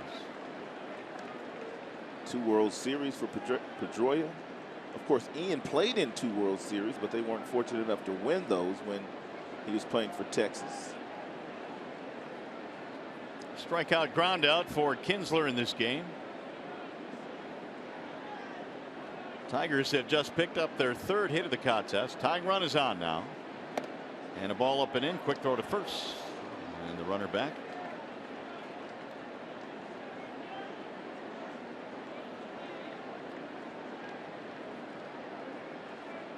Hanley Ramirez holding the runner at first base. Romine 5 for 5 in steals. Romine also connected for his first home run last night. Well, yesterday afternoon in Chicago. He got the Tigers on the board. Kinsler takes high. Kinsler doing a nice job of laying off that fastball up in the strike zone, really fighting himself. Have to continue to do so, make Pomeranz get the ball down. And defense for the most part playing Ian Kinsler straight up.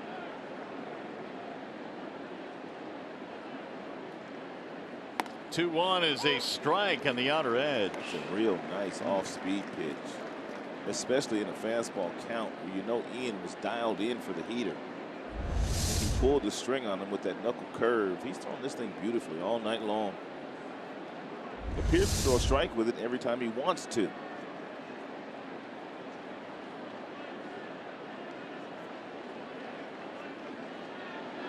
Kinsler swings, drives it in the air to right. It's going to be playable for Betts, who backs up.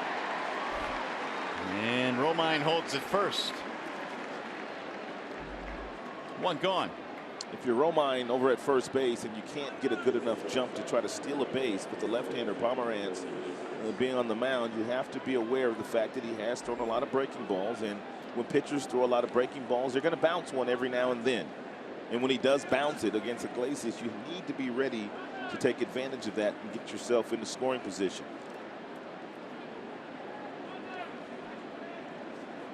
Iglesias to ground out and a fly out.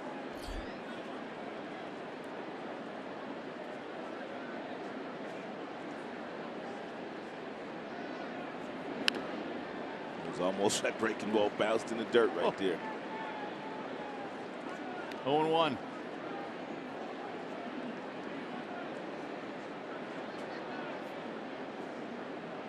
Iglesias spent 4 years in the Red Sox system before the trade brought him to Detroit.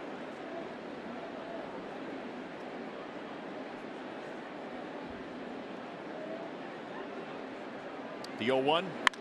Driven deep to left field. Down the line, way back, and that ball is gone. It clears the Green Monster out of the stadium, and the Tigers have taken the lead. Jose Iglesias makes it 2-1 Detroit. I did not realize that Jose Iglesias had that kind of bat speed that he demonstrated there on that ball thrown by Pomeranz. Maury, he hit that thing out of here, out of the whole stadium.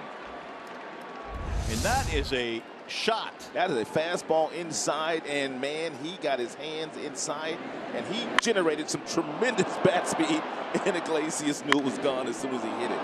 That is a thing of beauty. Literally out of the ballpark. And the Tigers have a 1-run lead now, 2-1. Here is Cabrera. He looks at the ball inside. Homer number 4 on the year for Iglesias. That's Lansdowne Street out there. He hit it. He might have broke somebody's window. I'll tell you, I got a parking lot back there. Well, it's still rolling. I don't hear any alarms going off. That had to feel good to Jose doing that against his former team. Well, Iglesias has had some big ones this year. He hadn't had many homers, but he's gotten Sale, he's gotten Scherzer, he's gotten Pomeranz now. 2-0 on Cabrera. And Miggy looks at a ball down low that bounces in. 3-0 on Cabrera.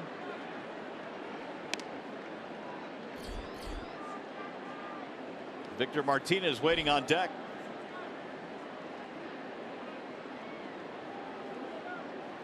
Tigers have their first lead of the night. He's taken on 3-0. It's a strike on the outer edge. 3-1. Pomeranz now up to 90 pitches.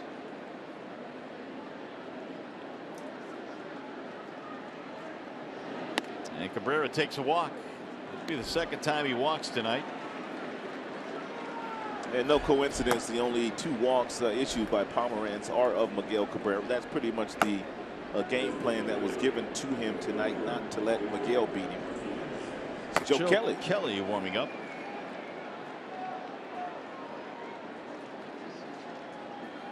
So Pomeranz now will face Victor Martinez. A man on, a man out, 2 runs in. V. Mart is 0 for 2, double play ball his last time. And make no mistake about it, Victor Martinez understands and that Pomeranz has basically pitched around Miguel Cabrera twice tonight to get to him. In the last number of years, when Victor has been healthy and oppositions have decided to walk Miggy, he slows the game down as well as any player in the game and usually gives you a great at-bat.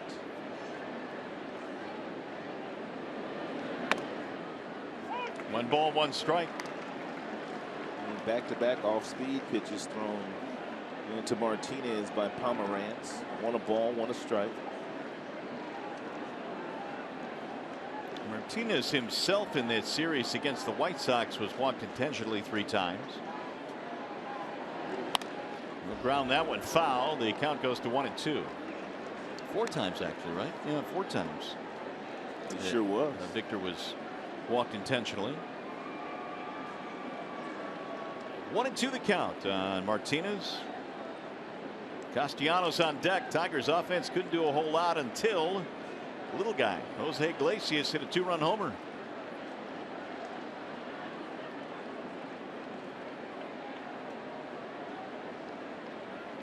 Checked it. Did he go?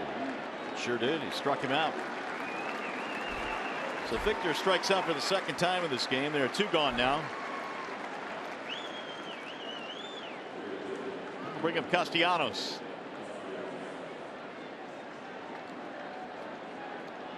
They kind of doubled back in the second. That led the inning off, but they stranded him there. Each team now with 4 hits in this game.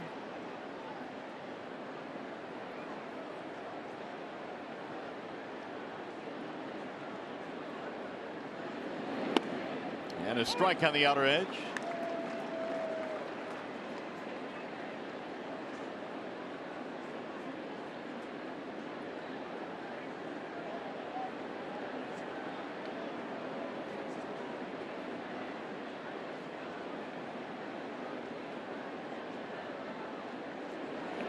Big swing there by Nick, and he's down to the count 0-2. This is the best left-handed breaking ball that we have seen since Rich Hill of the Oakland Athletics. We've seen him a couple times. Rich Hill having a great year for Oakland.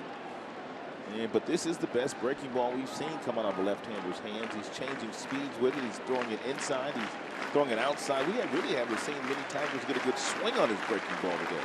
And unless Barry Zito comes walking through the door. Here's the pitch, and it's high. 1 ball and 2 strikes. Well, if you're Nick Castellanos, as we said earlier in the game, he wants to get you out with a breaking ball, but you simply cannot look for one with 2 strikes.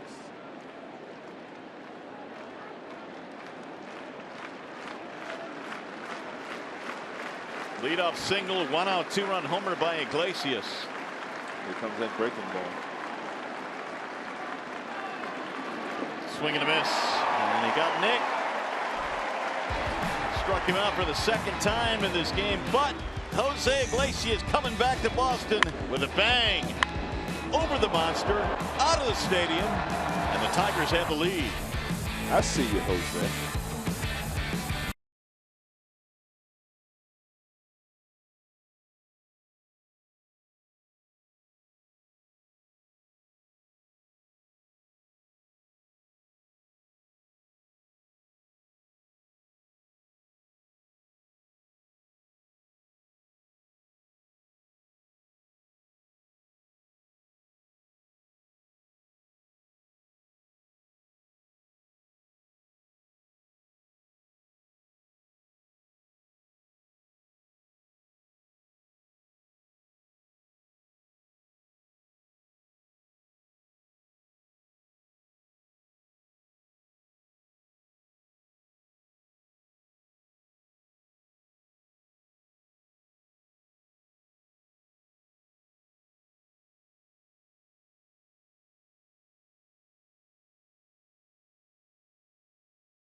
Sewell drops a take that.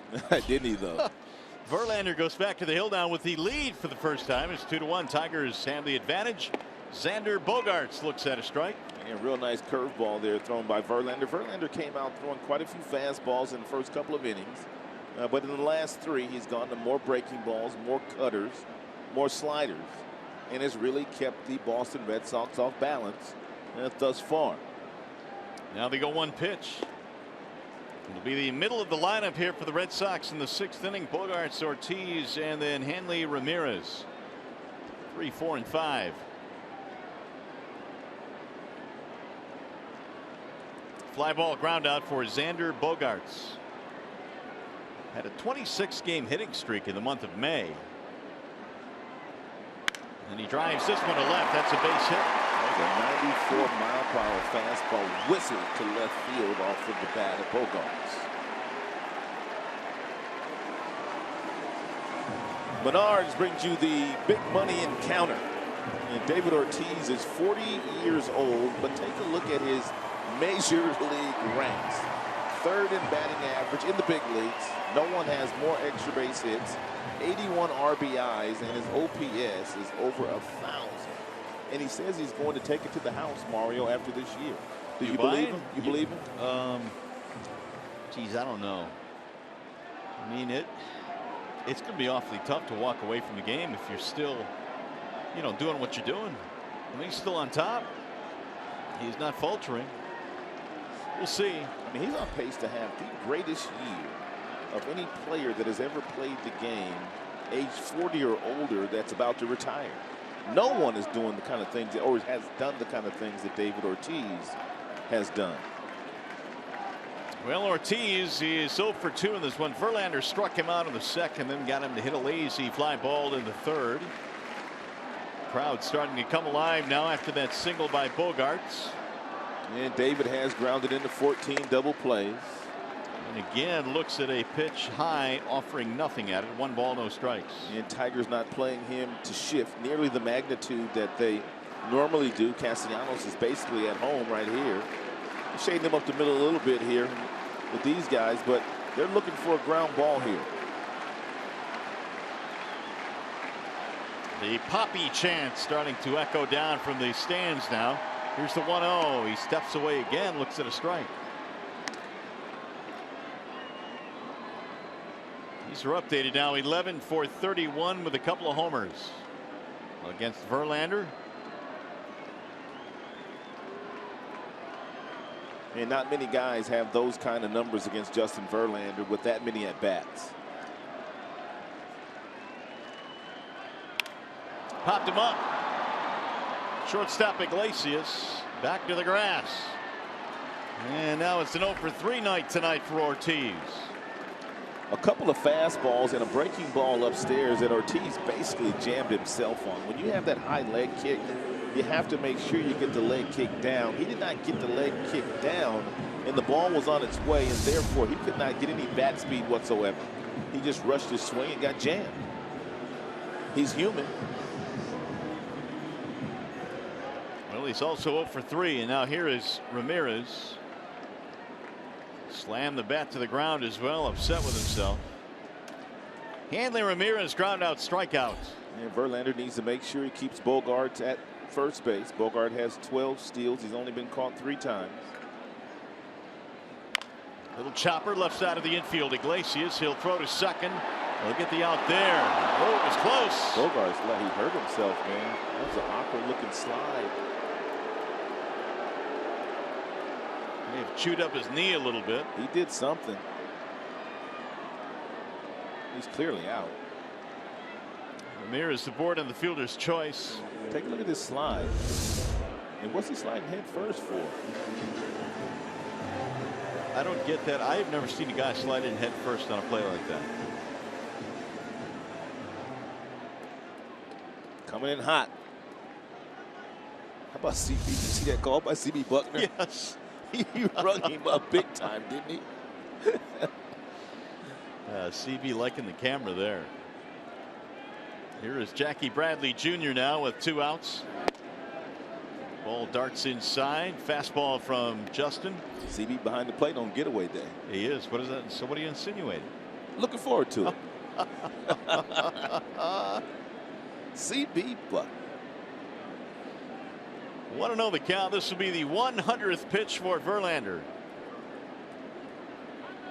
And he throws a strike. 1-1. JB's season high is 118. And the feeling will get there and beyond in this one tonight. We're only in the 6th. Here are the numbers by inning. Bradley an infield single and scored a run on the double by Shaw in the 2nd. There is action in the Tigers bullpen. Lefty Justin Wilson. There was so much value in being able to, for the most part, shut down the running game, which Verlander has been able to do when there have been guys on first base. Because this Boston Red Sox team, their efficiency stealing bases is 85% this year. But Verlander continues to keep guys honest over there, and they have not been able to get a jump good enough to warrant John Farrell giving any of those guys the steal sign. Pounded back out of play. 1-2. What do you got on the pickoffs? 28 picks for Justin Verlander since the 2006 season. Only one active player, and that would be James Shields, has more. A.J. Burnett, he retired last year, but he had a good move himself. Now the 1-2. Ball high, 2-2. But it's a really nice weapon to have if you can pay attention enough to the base runners and to make sure that they cannot steal bases against you.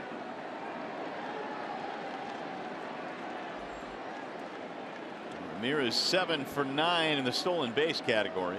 That's kind of surprising for Hanley. I saw that earlier. It'll miss inside. Justin now has gone full at 3-2, which means Ramirez gets a head jump at first base. Whatever pitch Justin feels like has been his best pitch of the night. Now that's what he's going to go right here. Whether it be the 96, 97 mile per hour fastball or a backdoor breaking ball, could possibly be that slider down and in. Whatever pitch he has the most confidence in. Changeup. And he bounced it. It'll be ball 4, and that'll put 2 men on. Well, Brad was hoping he could have gotten Bradley there. You got Shaw coming up.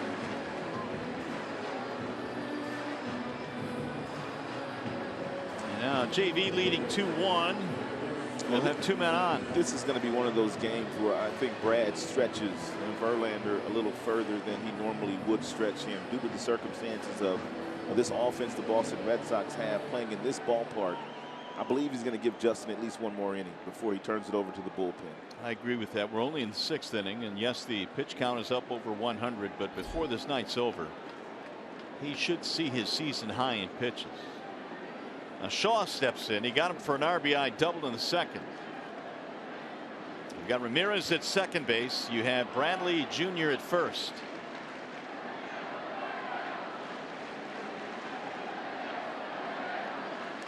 Shaw with 55 RBIs this year. And he fouls it away 0-1. JV with that good velocity still, 96 on the fastball.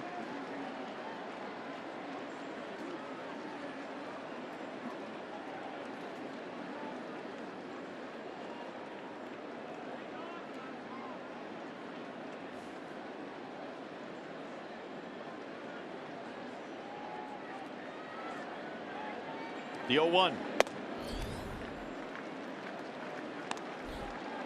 Here's our high-speed pitch, and it is brought to you by Xfinity. Verlander has gotten all the way up to 97, but he's been sitting at about 95 for the last 3 innings.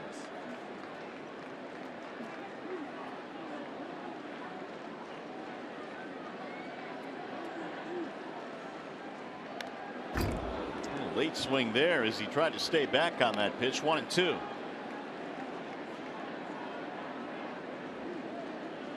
Justin now is 1 pitch away from closing down the 6th. Single and a walk in this inning. And he has limited a really good hitting Boston team to just 5 hits so far tonight.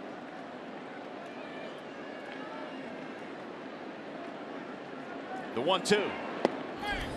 Just missed it. Oh man, Justin wanted that one. Look at the body language there. 2-2. And didn't miss by much.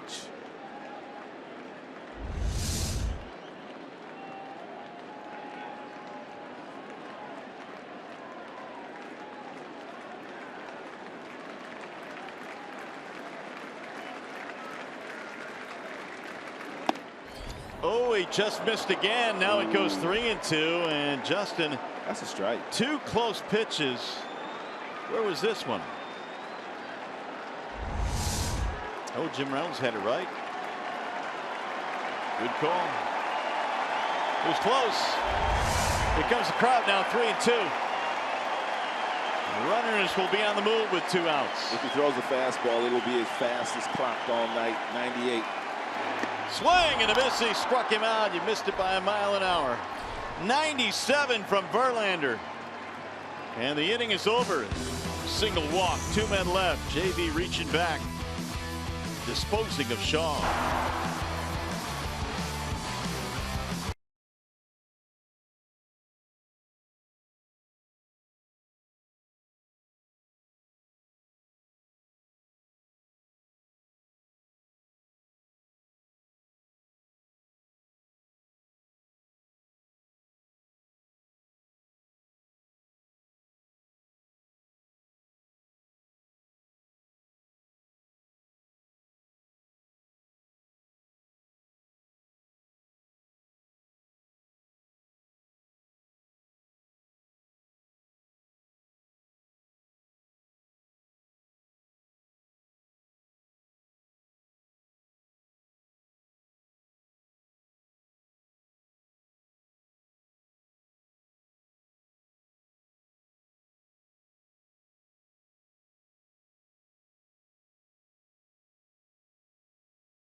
Baseball Live with the MLB.com at Bat app. Stay up to the moment at any moment with Game Day, live game, video highlights, StatCast news, and more. Download MLB.com at Bat, the #1 app for live baseball on your phone or tablets. Justin Verlander pitching out of a bit of a jam in the 6th inning, stranding 2. Big strikeout of Shaw to end the frame. And it's going to be a Wallside Windows pitching change now. Pomeranz out of the game. Joe Kelly is in. And Joe Kelly not having a good year at all. He's only been in 6 games. He's won 2 of those, with the ERA sitting nearly 8.5 with a whip at 2.24. Kelly's got a good arm, though. He's got a fastball that gets up to 95. He also has a slider. He's got a curveball and a changeup. The former starter. Had some good years with the St. Louis Cardinals before joining the Red Sox a couple of seasons ago. He'll go to work against Justin Upton here in the 7th inning, and he delivers ball 1. I mean, is that 99 really? First 99. pitch out of the shoot, 99? I guess he's loose. Upton, Aviles, McCann. Tigers lead 2-1 on the home run by Iglesias. Here's the 1-0 pitch. This is a totally different look for the Tigers hitters. You had Drew Pomeranz, who started and pitched the first 6 innings. His top fastball was 93, but he was right around 90, and he had a slow curveball from the left-hand side. Now you have Joe Kelly coming in. His first pitch was 99 miles an hour. Now the 2-0. Upton swings right through it at 99. Tough to make that adjustment when you go from these 2 extremes.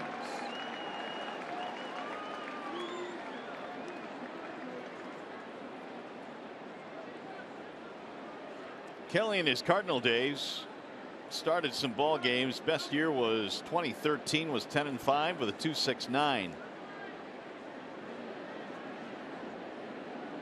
Here's the 2-1 pitch. Outside, 3 balls and 1 strike, triple digits. I mean, we've seen guys that are former starters, when they transition to the bullpen, they throw a little bit harder, but I don't ever remember Kelly being a guy that could touch triple digits.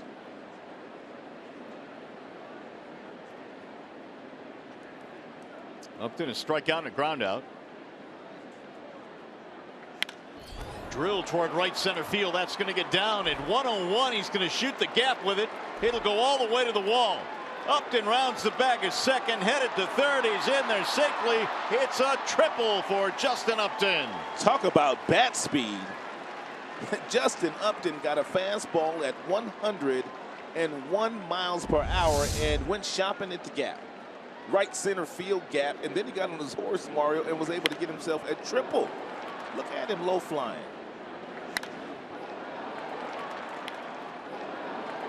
Man, 101. And it went out faster than that.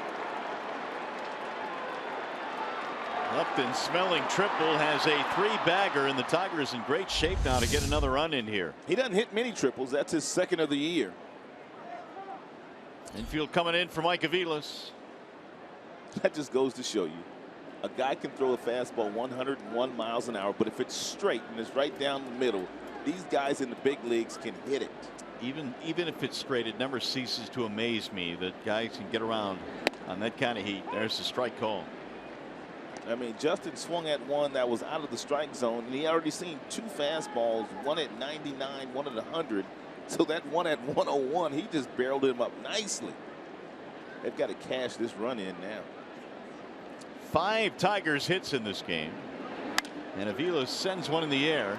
He can throw. The center fielder Bradley measures it. Here comes Upton. He's going to stop.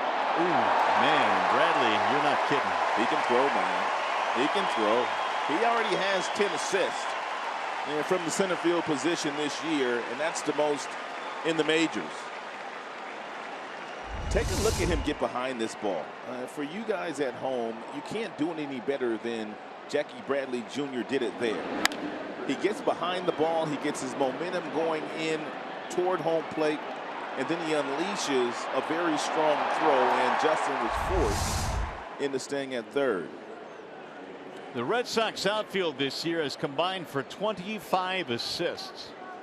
10 by their center fielder. Took very little time getting that ball out of his glove and on its way to home plate. I know Craig Monroe would have been proud of that there. Even though it was against his team, he's a stickler for defense.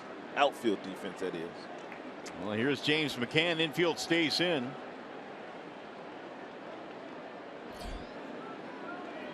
McCann is 0 for 2. And he'll look at a ball high 1-0. And very important to do whatever you have to do and to get this second run in. Third run, excuse me.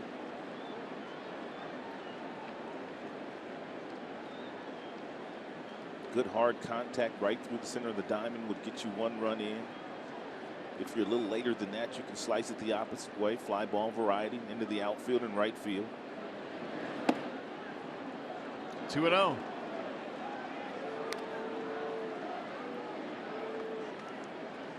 Kelly replacing Pomeranz. He was greeted by the double from Justin Upton on a 101-mile-an-hour fastball. A triple, rather, for Upton. And he's standing there now with 1 out.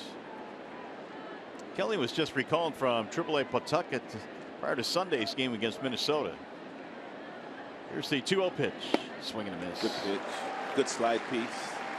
McCann looking for a fastball, and rightfully so, in a 2-0 count with a runner on third in a pitch that was executed beautifully by Joe Kelly.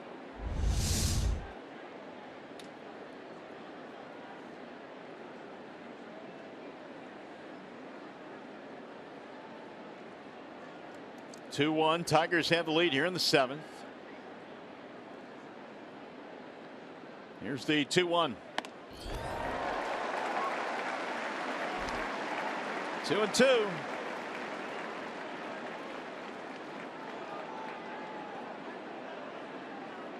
Tigers 2 runs, 5 hits. Red Sox 1 run, 5 hits.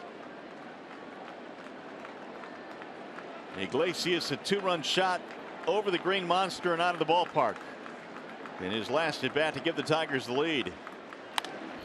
He sprayed that one foul at 100 miles an hour. Tardy, and he hit it back into the seats.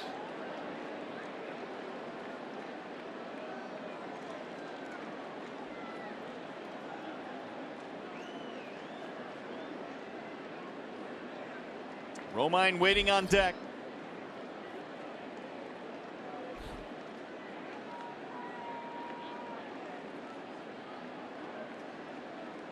Tigers have had at least one base runner in every inning but one in this game, and now we'll get a meeting on the mound. The entire infield convening. 2 balls, 2 strikes. We'll see if they position themselves any differently than they were on the previous couple of pitches. Don't the infielders look like they're playing in the same exact spot they've been playing the entire pitch sequence to McCann? So you wonder what that visit was all about. That needed all of the infielders to be involved. Little pop up back out of play. And McCann is giving Joe Kelly a battle, able to foul off those 100-mile-per-hour fastballs.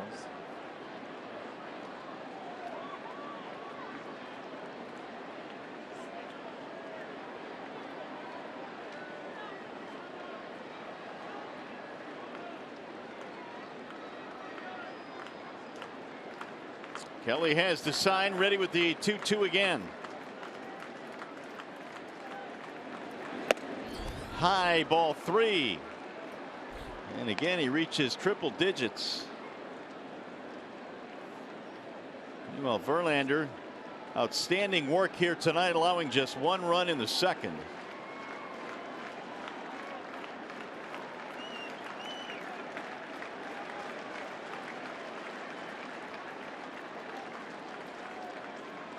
Now the 3-2. And that's going to be a base hit into center field. A soft line drive. McCann gets it done. And the Tigers get their 3rd run of the game. What a huge at-bat there by James McCann, who continued to foul off 100-mile-per-hour fastball after 100-mile-per-hour fastball, and finally got one close enough that he could put in play. And with the infield in, he was able to hit it right back up the middle. That ball is off the plate inside, but muscled up the middle by James McCann. That is a big, big run. When you talk about battling, McCann fouling off as many as he could. He finally got one he could handle enough to muscle into center field. 24th RBI to make it a 3-1 ball game. Romine looks at a ball high.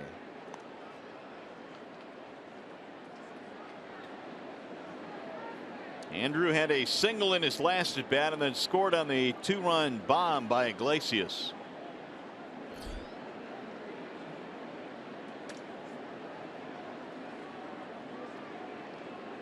Here's the 1-0. 1 ball, 1 strike.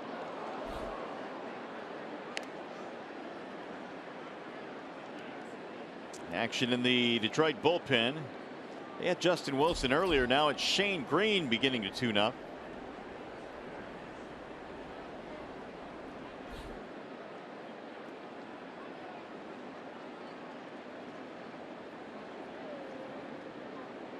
The 1-1 pitch. Lifted again, foul, back out of play. 1 ball, 2 strikes.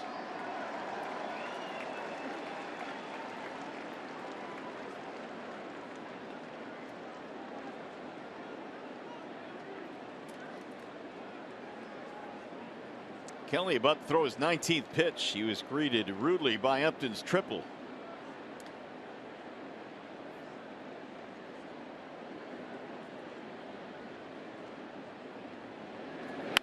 Ground ball right back to the mound, might be 2. Oh, look out, tough play and a relay that's held up. They get the out at second base. Awkward play down at second, lucky to get 1.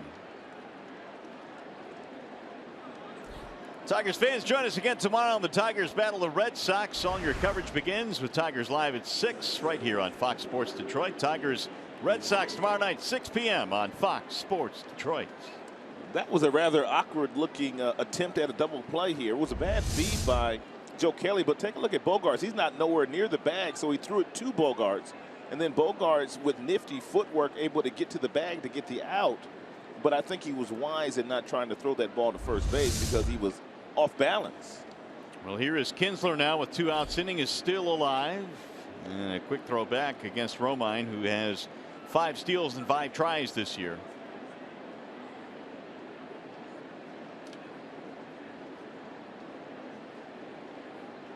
Ian looking for his first hit of the night. He flied out to right field in his last at bat. He's 0 for 3.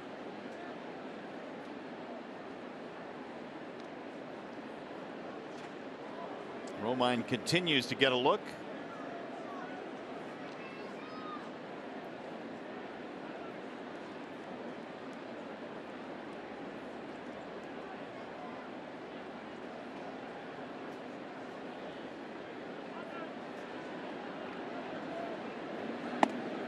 And a ball inside off speed there to Kinsler. 1-0.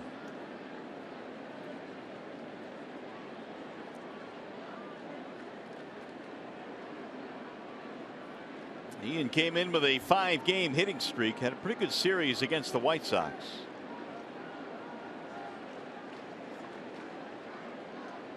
Kelly's 1-0 pitch, a little squibber hit back toward the mound, and Kelly will flip to first for the out to retire the side. However, Tigers get a big run, the RBI hit by McCann. Coming up, the Consumers Energy 7th inning stretch.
Sam calling the game. I think Justin Verlander worked his game plan to perfection tonight. He came out throwing a lot of heaters in the first couple of innings, 96, 97. And then he got to the third inning, and then you saw some uncomfortable bats on breaking balls that he was throwing in the strike zone after really throwing a lot of fastballs early. He only had 5 strikeouts in the game. He threw 110 pitches, and 27 of those were fouled off. I think that's the reason why he has not continued in the game up to 110 pitches. Got a wall side windows pitching change. That means Shane Green coming out of the Tigers pen. Green's been good. A lot of his work has been in the 8th inning, but he's called upon here tonight in the 7th inning. He's got a fastball that gets up to 96. He's also had an outstanding cut fastball, and his slider has been a plus pitch for him as well. So you add all that up, and you get a reliever that's been really good lately. And he will face the bottom of the lineup for the Red Sox. Number 8 hitter Sandy León leading it off. And he looks at a ball inside. 1-0. Initially, Wilson was up, but I think Brad thought after they got the one more run, he would allow Green to face the left-hander León. And then you got the top of the batting order. You got 2 right-handers in Betts and Pedroia. He'd rather have him going up against those guys than Justin Wilson. Wilson will get the 8th. There's a base hit to center field off the bat of Sandy León. So the leadoff man is on. First hit of the game for León. Tigers getting a huge run on the single by McCann, making it a 2-run spread. That's one thing about games in this ballpark, Mario, and most managers will tell you that you don't breathe easy until the game is over with in this yard. Well, you don't breathe with a 10-0 lead in this park. The Red Sox have just picked up their 6th hit. Each side down with 6. Here's Brock Holt. Single and a walk. Castellanos on the grass at third and Case. And he'll look at a strike 0-1. That's that good cutter that Green has been featuring for the last month or so. And the velocity goes anywhere from 89 to 91. It's got some natural cutting action to it. Verlander goes 6. Green here in the 7th. And Green has all 4 pitches, but doesn't use all 4 of his pitches as a reliever. That is popped up. Shallow right field. Kinsler back. And 1 gone. Holt is retired. Now you go to the top of the lineup. Mookie Betts comes strolling in.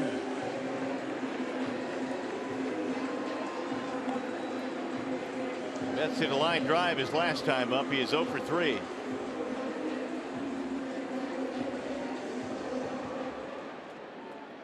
.305 batting average with 20 home runs this year. He hit 18 all of last year.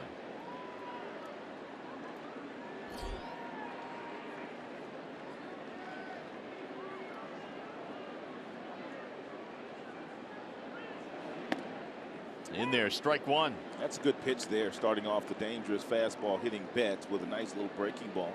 A little get me over breaking ball. Betts right there looked dialed in for the fastball. Oh, he doesn't miss many fastballs when he's looking for it. He's got a small frame. He's got some serious pop in that bat. Now he's down in the count 0-2.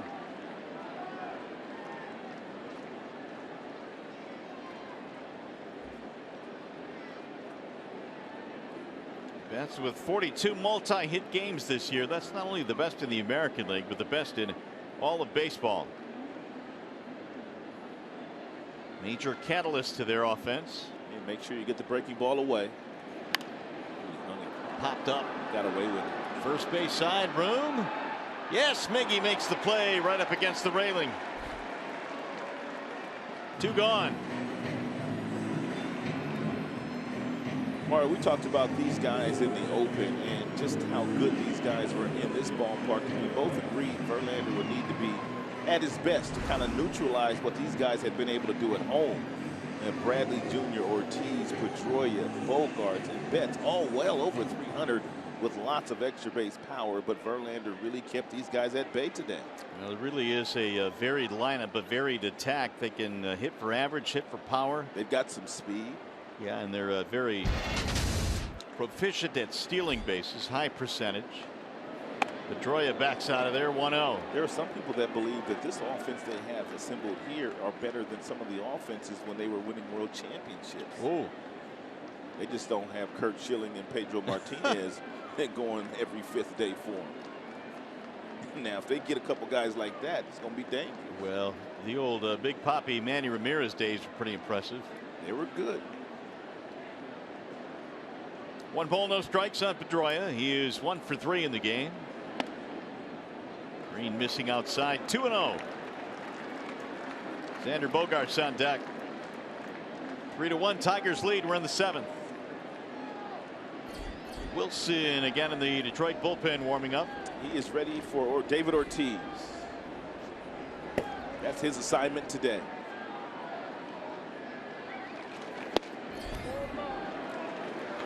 .95 miles an hour, but it goes outside. 3-0.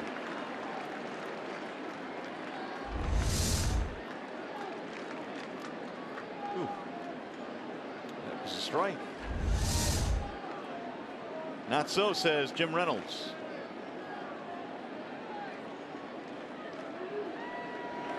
Pedroia takes. There's a strike call.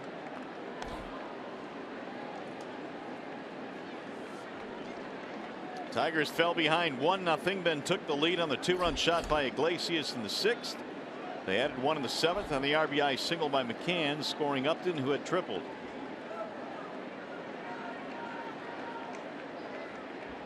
Here's the 3-1, and he lost it, ball 4. That'll put 2 men on now. And you got to deal with Xander Bogaerts.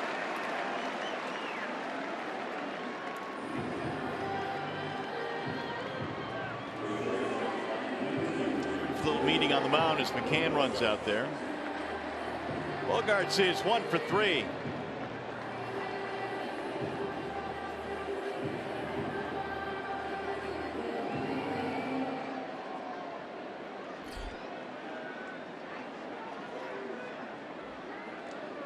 This will be the last batter for Shane Green, no matter what.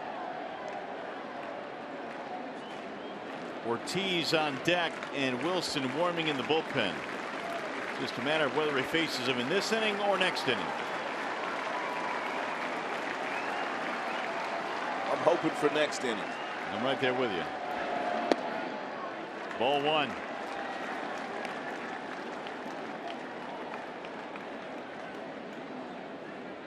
Seven-game hitting streak now for Bogaerts, who back in May had a 26-gamer, and that's not even the longest hitting streak in the league this year. Jackie Bradley, his teammate, had a 29-game streak.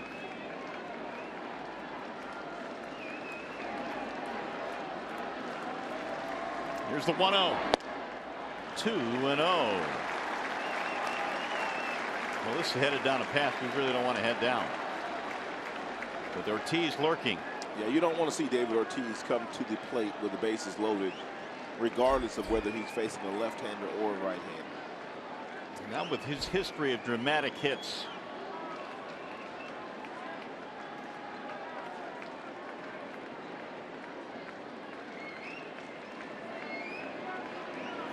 Bogaerts looks at a strike, 2-1. Tying runs aboard here in the 7th for the Red Sox.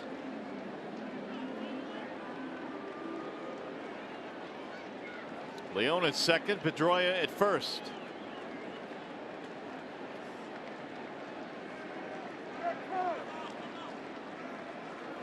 And now Green will step off and take a little walk behind the pitcher's mound.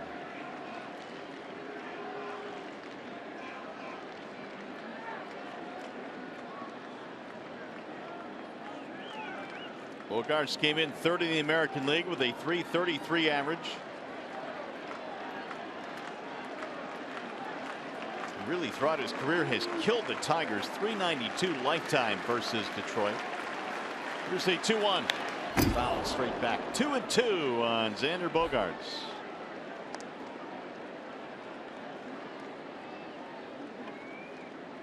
And David Ortiz career numbers against Shane Green, and 3 for 7 with a homer, just 1 for 4 against Wilson.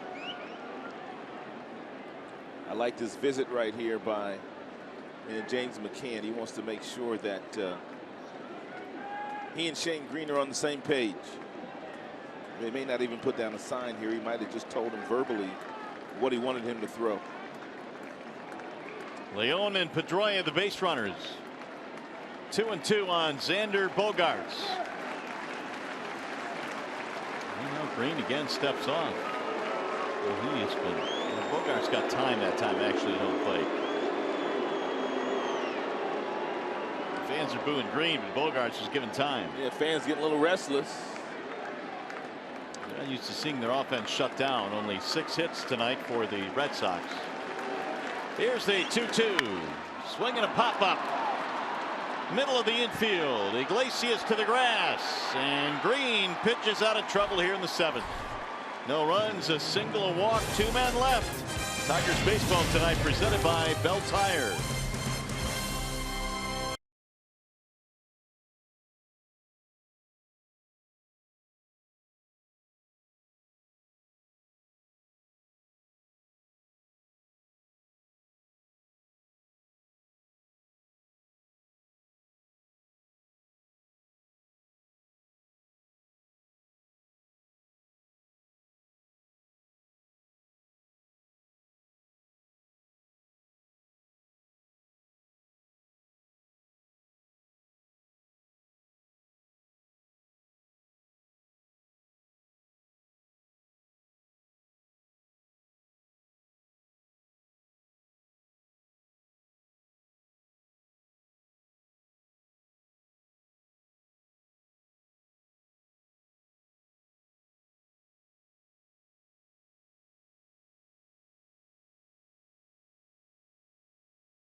Summary in this one, the Tigers have a 3-1 lead here in the 8th inning. How about Jose Iglesias, rather big 2-run homer, but not only did he hit it out, he hit it out of the ballpark. And the bat, it left his bat at 103 miles an hour. I did not know he had that much bat speed. Unbelievable. Verlander good tonight, 6 innings, 5 hits, 1 earned run. And Pomeranz had 7 punch-outs in 6 innings. Not a bad outing for him, but he gave up the home run. Verlander was stellar. I mean, when you take in the fact of what he had to do at pitch in this particular ballpark, giving up just 1 run, unbelievable. Is this the Clay Buchholz? It is the Clay Buchholz. He's got some good stuff, man, but for whatever reason, he is not pitching very well these days himself. He's got a fastball that gets up to 93, 94. He's got a nice little cutter that he uses 22% of the time. Also a curveball and a changeup. And a split-finger fastball. So he's got a lot of weapons, but they're not working these days. Iglesias shoots one in the air to left. It is sinking, and it's going to drop. Base hit. It's a good day for Jose. That'll be his 2nd hit of the game. Leadoff man on.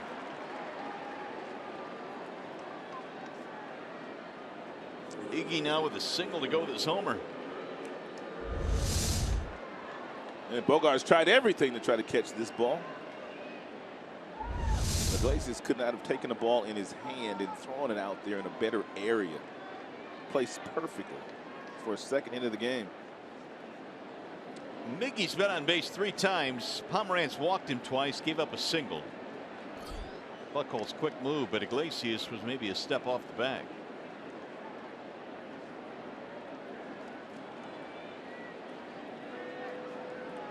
At one time, Buchholz, a tremendous part of this rotation for the Red Sox. He won 17 games in 2010. He threw a no-hitter in the big leagues, didn't he? Yes, he did. His first year, I believe. It's fouled back out of play by Miggy. Makes you wonder, though, guys like Buchholz that have had the kind of stuff that he has had over the years, that just somehow, guys just sometimes, they lose confidence. There's still nothing wrong with the stuff. He's still a quality big league pitcher, but he's just not been very efficient these last year or so. He was 12-1 in 2013 with a 1.74 ERA. Was an all-star that year. Cabrera waits on the 0-1. It's going to get away from Leon, advance the runner. So now Iglesias in scoring position. Yeah, that's going to go as a pass ball.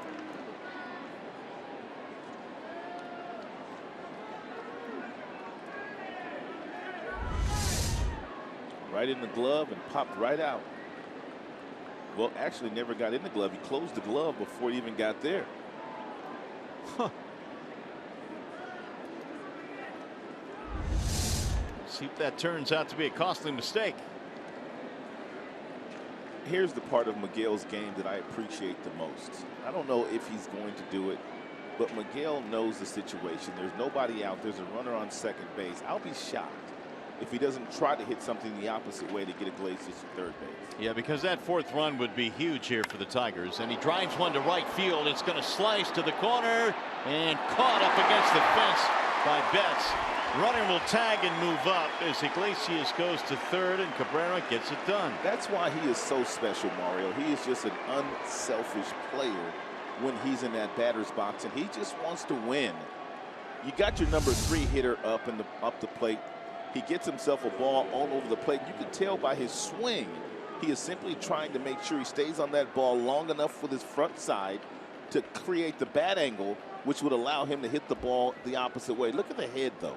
Directly down on the baseball. It doesn't get much better than that. I bet he got a lot of high fives when he got back in that dugout.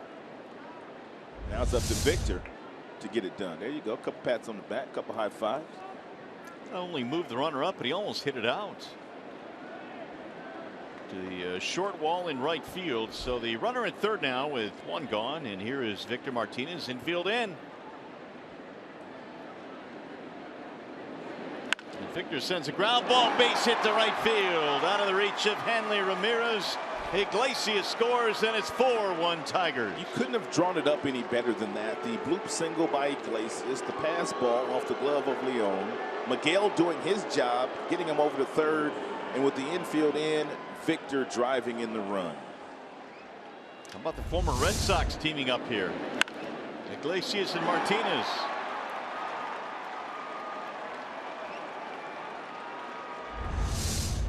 Victor gets RBI 57. It's a 4-1 ball game.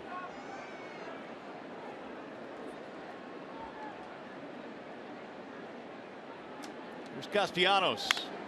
He'll drive one in the air toward right. Betts on the run again. Still going. It'll be the second out of the inning as Victor retreats. The fans, Fox Sports Detroit's University Days rolls right along this summer. University of Michigan at Comerica Park on Friday, August 19th. Buy a special ticket package for the Tigers Red Sox game. Get a special edition Tigers baseball cap in Wolverine colors.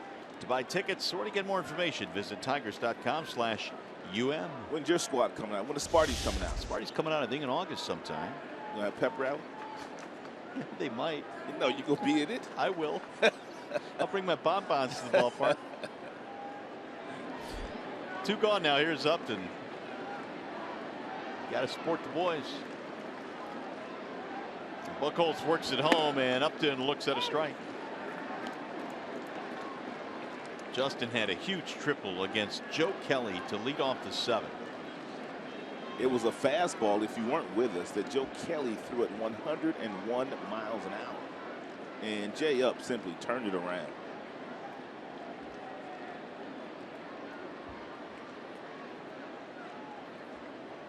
Here's the 0-1. They're telling us that the hit speed on that triple in the right center field gap, Jay Up's last time up, left his bat at 111 miles per hour. Well, I don't know if I've seen many that high. No, but you know what? Jay Up, he registers that number quite frequently. 110 and above. He's got lethally quick hands. And when he's doing everything right from the waist down, it's all about the foundation. That's back into the seats. 0-2 the count on Justin Upton. Well, if you were to give some basis for those exit speeds, 111 is really, really high. So really anything anything really over 100, over 100 is good bat speed. Iglesias hit a home run today. Left his bat at 103. He doesn't get to that level very often, but anything over 100 miles an hour is really good bat speed or exit speed, hit speed. Lots of different names for it these days. 1-2 on Upton.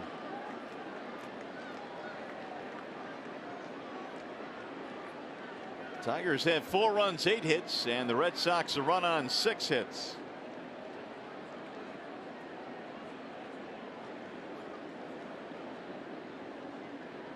Here's the 1-2. Got him in the outside corner, strike 3. Upton caught looking. Tigers get another big run, though.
It's a 4-1 ball game now as we go to the bottom of the 8th here at Fenway in game 1 in this 3-game series, and the Tigers have gone back to the bullpen. That will be Justin Wilson. And Justin Wilson has a very good arm. He has had an outstanding year. His first tour of duty in the Tigers uniform. He is 2-3. He's pitched in 41 games. The ERA sits at 3.38, but the most impressive number for me, Mario, is just 6 walks.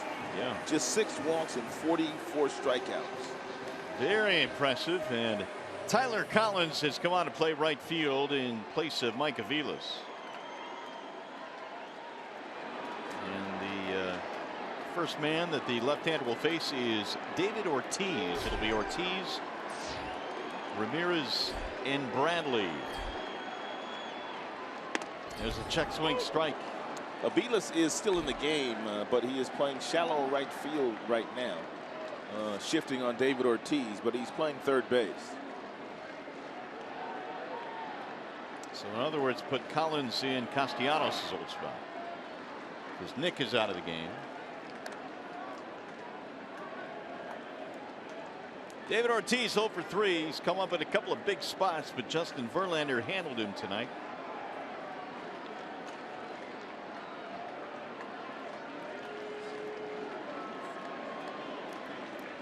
Lefty-lefty matchup here in the bottom of the 8th. 4-1 Tigers. Grounded foul. 1-2 on Ortiz. Left-handers really don't bother David. He's hitting .299 against left-handers. Of course, most of his power has come against right-handers, but usually gives you a nice quality at bat against a lefty and a righty.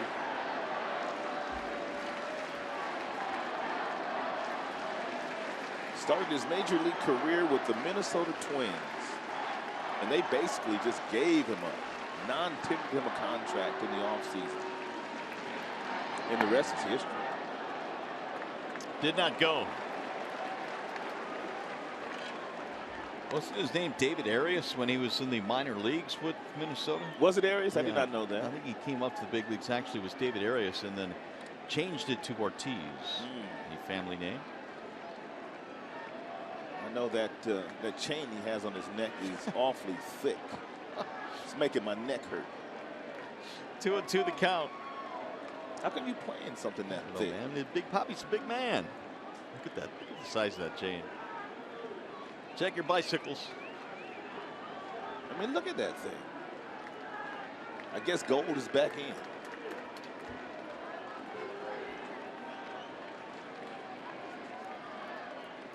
Here's the 2-2, and it's fouled off. It's a good fastball there thrown by Wilson at 97 miles an hour. We've seen some good arms tonight. You know, Wilson has a good arm. He's been in the mid-90s. Green was in the mid-90s. Justin Verlander also got up to 97 today. And Joe Kelly, how about him? Ooh, he was over 100. Hanley Ramirez on deck. Wilson again ready with the 2-2. And another foul back out of play. Ortiz has had 5 top 5 finishes in the MVP voting in his career. He's hit over 500 homers, 527 to be exact. And there was a time several years ago where many thought he was finished. But he came back and had plenty of good seasons, including this year. It'll bounce in. Now the count goes 3-2. David Ortiz has over 600 doubles and over 500 home runs. And he's one of 3 players in the history of the game to accomplish that.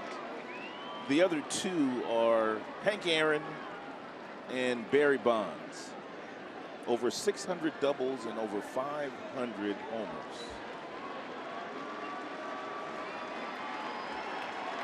And a flair for the dramatic as well.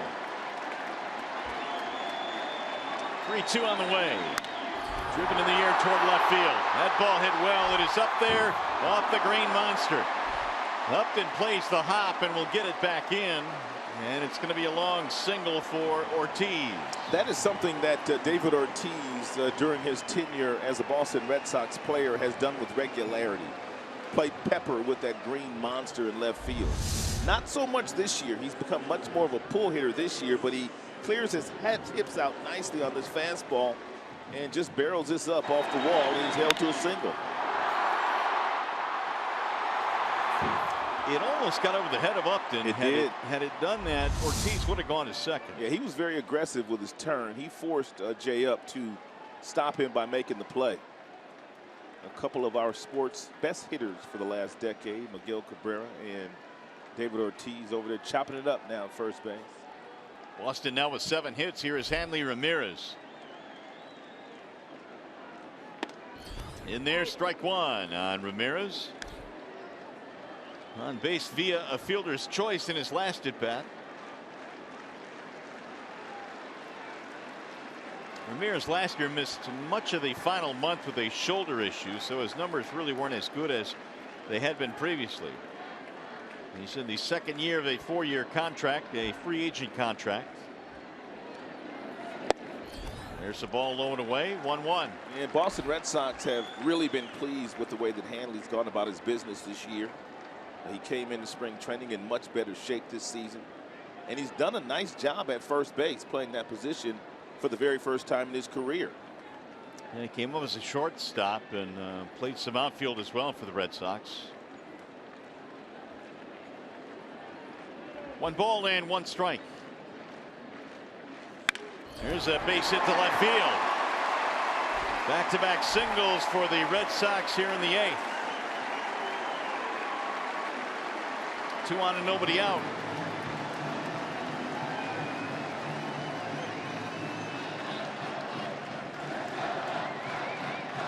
Bring the tying run to the plate now in a 4-1 ball game.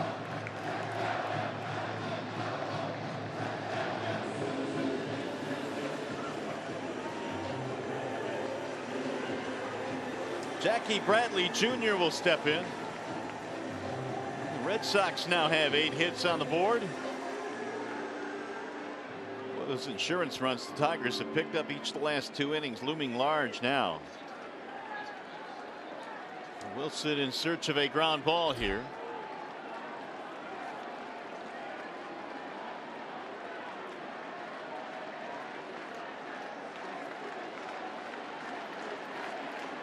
Jackie Bradley, a walk, a single, a run scored. And you look at a ball outside, 1-0. Bradley batting .278 against left-handed pitching. 1 homer, 13 runs driven in. There are his wrist numbers.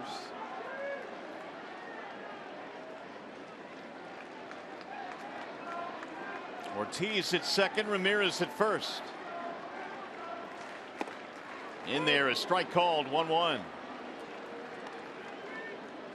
Shane Green pitched the 7th for the Tigers, gave up a single and a walk, but he got Bogaerts to pop up, ending that threat.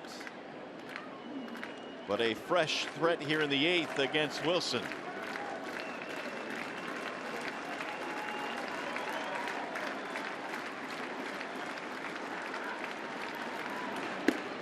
Strike call, 1-2.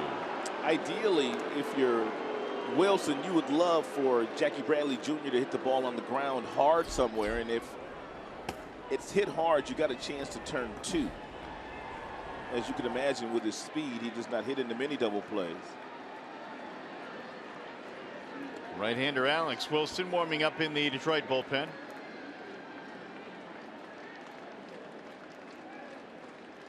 Here's the 1-2. Ground ball up the middle and into center field, a base hit. Ortiz coming to third. They're going to stop him there, and now the Red Sox have the bases loaded with nobody out.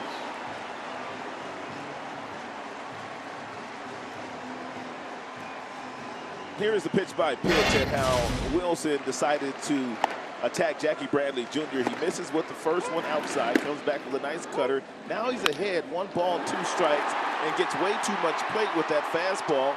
And Jackie Bradley Jr. just hits it right back through the middle. Rich Doobie coming out now to have a chat. Shaw will not bat. They'll send up a pinch hitter, Bryce Brents. Second stressful outing in a row for Justin Wilson. He lost that game yesterday, the second game that the Tigers played in Chicago. He walked the leadoff hitter. That was Adam Eaton, and Eaton came around to score on the base hit off of the bat of Melky Cabrera. So the last 3 left-handers that Wilson has faced have all reached. Now the tying runs are on. Bryce Brentz in 16 games batting .292.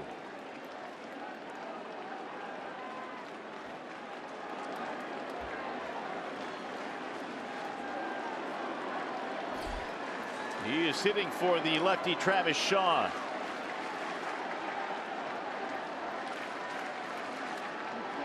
And the first one is hit for a strike, 0-1 at 95 miles an hour.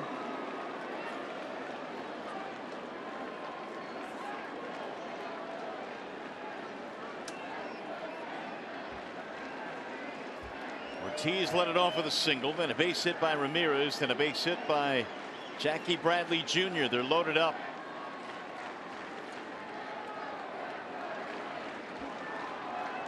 Red Sox still have Michael Martinez, Ryan Hannigan, and Aaron Hill on their bench.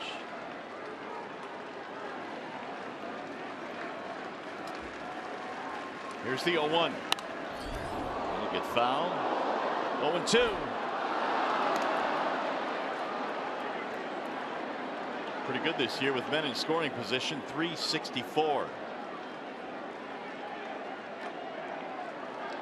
4-1 Tigers, but the Red Sox threatening here in the bottom of the 8th. If you're Wilson here, you have to make a quality pitch. Maybe a little bit too risky to go with a breaking ball down, elevate the fastball to see if you can get Brentz to chase it in the mid-90s.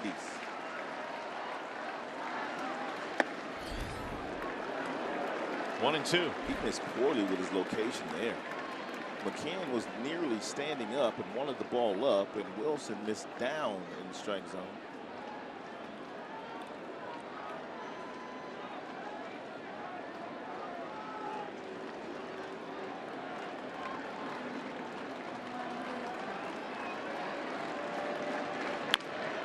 Chop foul. He'll stay alive. Good breaking ball. Bryce Brentz got to the big leagues a couple of years ago in 2014. Did not play in the majors last year. It was a September call-up a couple of years ago.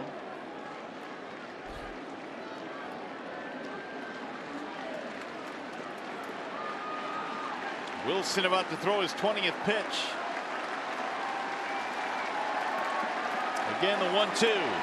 Swing and a miss. He struck him out. Good heater at 96, and Brentz is out of there, one gone. Outstanding four-seam fastball. He got to a nice balanced position. The arm caught up, and he released it out in front, and he threw this ball right by Brentz. Right by him. It's a big out. One gone. Sandy Leon will step in.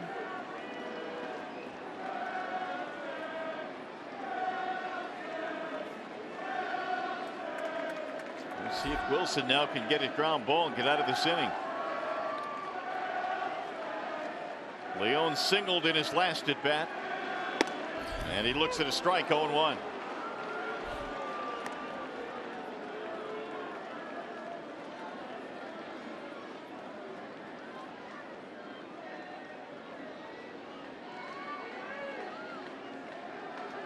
Ortiz at third base. He started this off with a single. Ramirez, Bradley, and the 0-1. Drilled to center field on a line. That's going to drop. Base hit. 1 run scores. Ortiz is in. Everybody moves up 90 feet, and now it's 4-2. Second hit of the game for Sandy Leon. And the 4th hit in this inning for Boston. It's a four-seam fastball. It's in the mid-90s, and it's right down the heart of the plate. He was able to get ahead of him. The count's now 0-1, but you have to make a better pitch than that. And Leon was able to put it in play for a solid single. There's action now along with Wilson. Francisco Rodriguez warming up. Well, Brad not messing around here tonight. If he needs to get a 4 or 5 out save out of Rodriguez, that's exactly what he's going to do. 2-run game now, 4-2, and here is Brock Holt. And it's looking like if in fact Holt is able to do something here, he'd much rather have Betts going up against Frankie Rodriguez than Wilson. There's his strikeout. Holt, 0-1. These guys have been grinding out some at-bats in this inning, haven't they? They really have. They're not afraid to take strike one. This is what they do best. Single walk pop up for the number 9 hitter Brock Holt.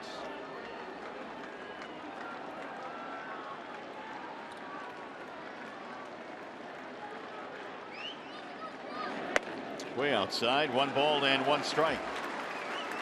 All of a sudden now the Red Sox have 10 hits in this game.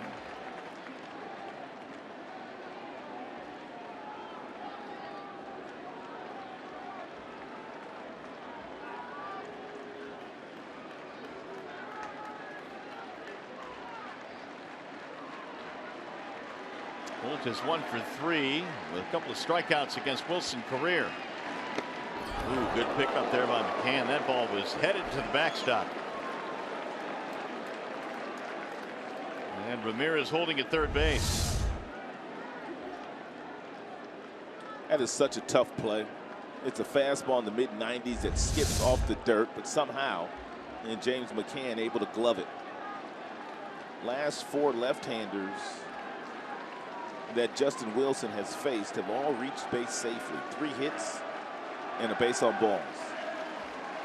And now you got Holt sitting up there in a 2-1 count. And 25 pitches into this inning. The 2-1 on the outer edge, 2-2. Little cutter at 91 miles an hour. And this location was good. Wilson got a call there. Every pitch so far has been away to Holt. You might want to straighten him up one time if you're going to get him out of the way. This is exactly what they're going to do. Slapped foul back out of play.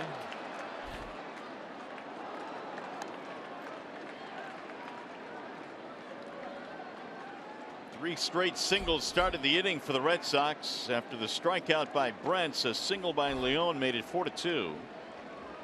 And the Boston top of the lineup waiting on deck, Mookie Betts. 2-2 on Brock Holt.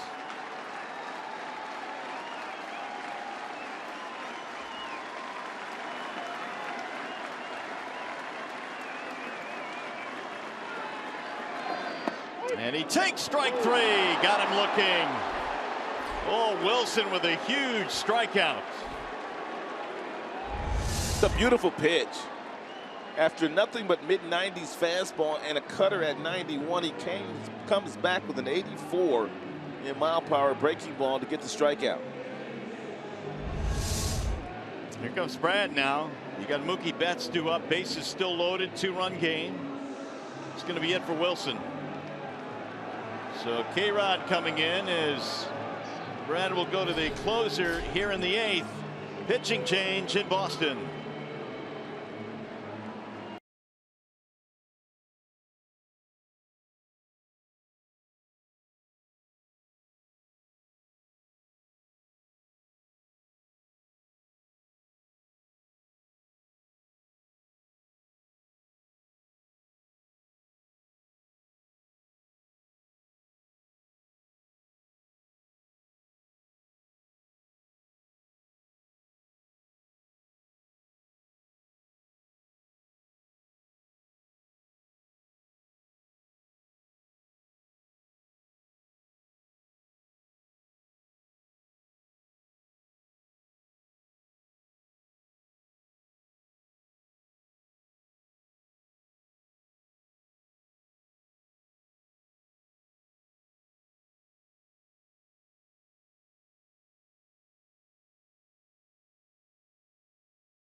Sports Detroit is brought to you by Comerica Bank. Raise your expectations of what a bank can be when it's time. Come to Comerica. Your Metro Detroit Chevy dealers. Visit ChevyDetroit.com. See why Chevy drives the Motor City. Wallside Windows, we can do that. We are the factory. And by Infinity, visit your local Detroit area Infinity retailer for a test drive today. Back here in Boston, where it's 4-2, the Tigers have the lead. Now, Francisco Rodriguez checks in for the Tigers. And Francisco's got a fastball that gets up to about 90 miles an hour. Nice little breaking ball and a good changeup. As a matter of fact, an exceptional change piece. Mookie Betts will stand in here with the bases loaded. And Betts in this ball game is 0 for 4. Wilson facing 6 batters before he is lifted from this game. The Tigers going to their closer here in the 8th. And Brad usually does not like to use Rodriguez in the 8th inning, but he desperately wants to win this first game of this series. And Betts takes the ball outside. 2-0 the count. Yeah, Frankie Rodriguez is a veteran pitcher. He's not going to give in to Mookie Betts. Not going to throw him a fastball right down the middle. More than likely the 2-0 pitch will be something off speed. David Ortiz got this whole inning started with a base hit. Here's the 2-0 pitch. In there, a strike call. 89-mile-per-hour fastball on the outside black.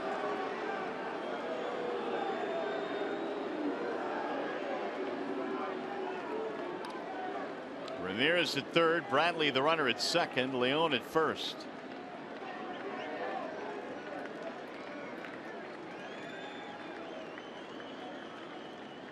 Here's the 2-1. Bouncing ball left side of the infield, Iglesias. He'll get the force at second. Frankie gets the job done and cuts it off as the Red Sox settle for 1.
The top of the 9th inning, the Tigers have a 2-run lead, and we'll see if they can hold on here this evening. It'll be Mike Aviles to get things started, then James McCann will hit second in the inning, and then Romine. Here are the defensive changes. Bryce Brent stays in the game. He'll play left, and Brock Holt will move from left to third. And here is Aviles now. He will look at a ball low, 1-0. Mike Aviles is 0 for 3, flied out his last time up.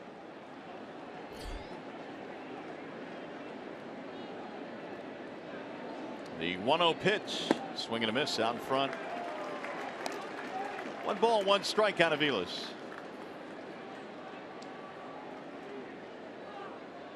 Buchholz came on in the 8th inning, gave up a run. It's turning out to be a big run to make it 4-2, or 4-1 at that point. Now 4-2. There's a ball low and away. 2-1 out of Aviles. Played here for the Red Sox in 2011, 2012.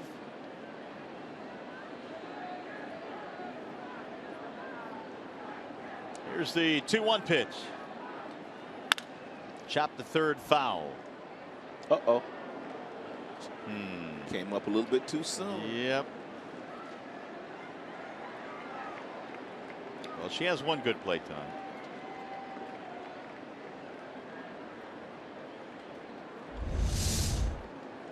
Right after she. Oh, no, replay 2. Oh, man. Ooh. Ouch. That's going to leave a mark. 2-2. Sliced to center field. And it's going to be caught on the run by Bradley. Let's take a look at the big boys, big plays of the game that happened in the 8th inning. Iglesias with a bloop single. Then he was able to get to second base on the pass ball. And then Miguel Cabrera with a runner on second. Nobody out doing his job. And then Victor Martinez. Runner on third base. Less than 2 outs.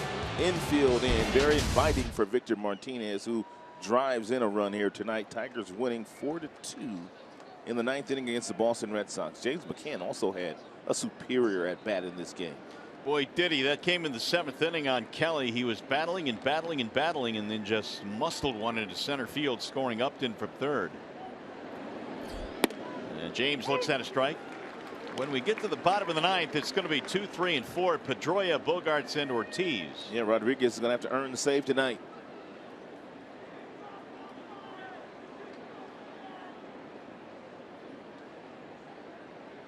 Now Buchholz with the 0-1. Broken bat into center field, and it's going to be caught on the run again by Bradley. 2 up, 2 down. Couple of fly balls to center. That'll leave it up to Romine.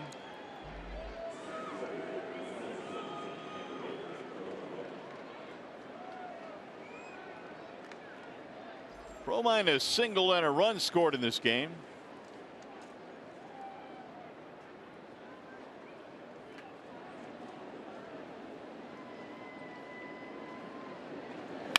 Bouncer right back to the mound. Buchholz has it. And it's going to be a 1-2-3 inning. We'll go to the bottom of the 9th. Tigers lead by 2.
By magic window, Tigers were trailing 1-0 into the 6th inning, and up stepped Jose Iglesias. He got himself a 93 mile per hour fastball inside and turned on it and hit it on the Lansdowne Street.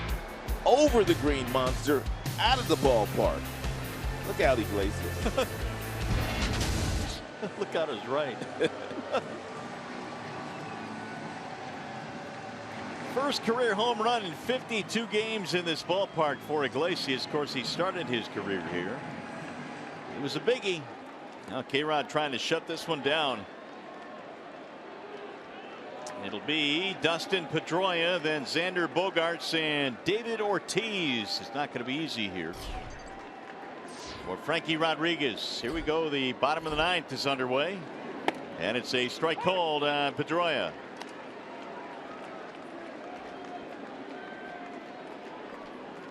Walked in his last at bat. Also has a single tonight.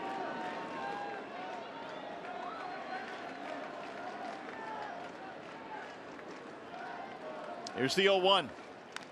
Bender bounced foul. 1-for-3 career between these two.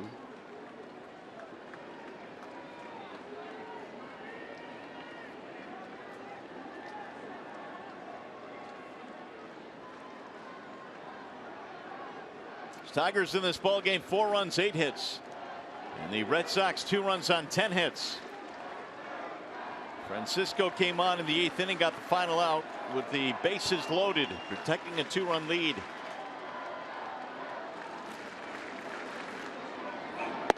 And Pedroia takes the ball low and away, 1-2.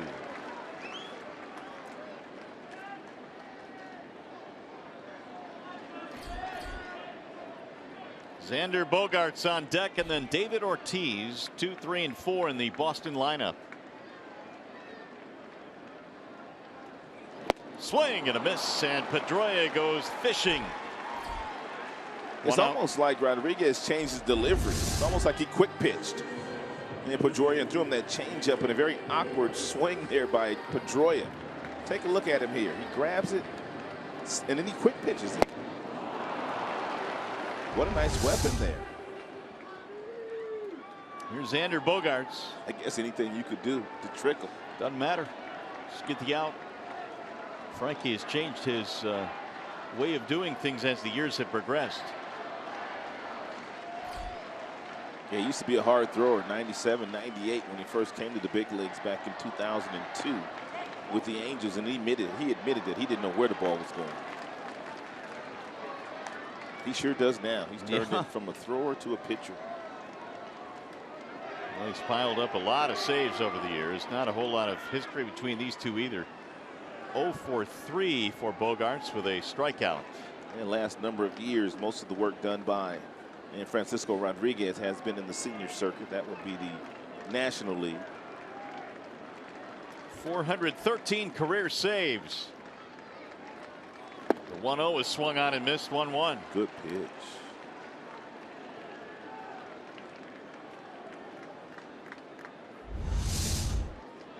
That's that changeup. The bottom just falls out of it. He's got really good arm speed with it. He sells it very well.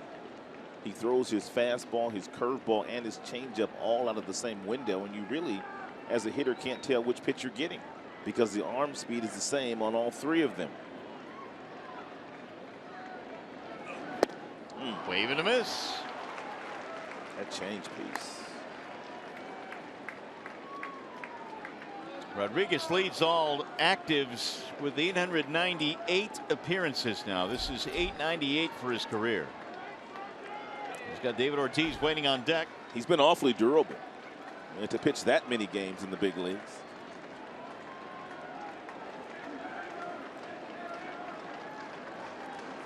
Trying to take care of Xander Bogaerts here with 1 out, nobody on. We're in the bottom of the 9th. Wouldn't chase it. He tried to do him the same way that he did Dustin Pedroia. Yeah, quick pitch him for the 3rd strike.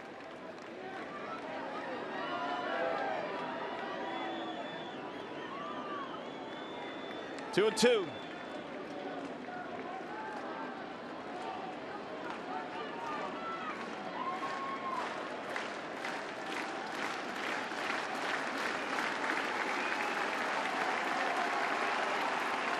Bogaerts a single in 4 at bats tonight.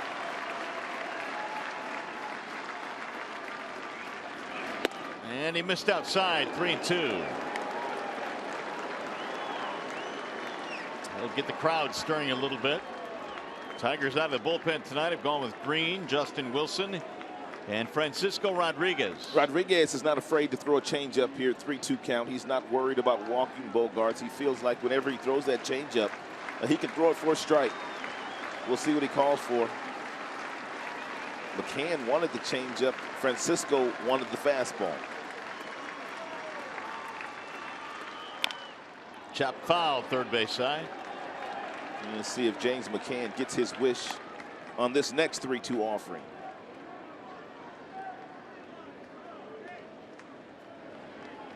Frankie came on with Mookie Betts up there in the 8th inning. Bases loaded, 2 outs, and got him to ground into a force.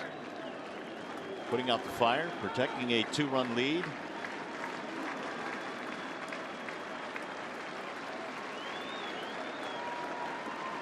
Another heater.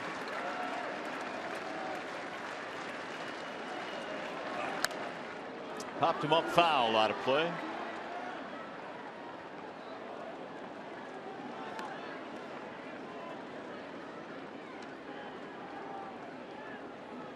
Here's Ortiz lurking.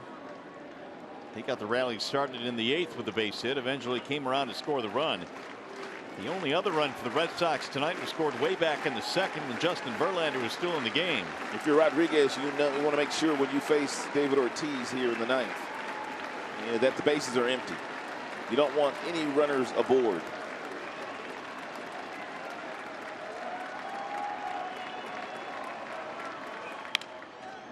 Pulled foul. It's been a nice at bat by Xander Bogaerts.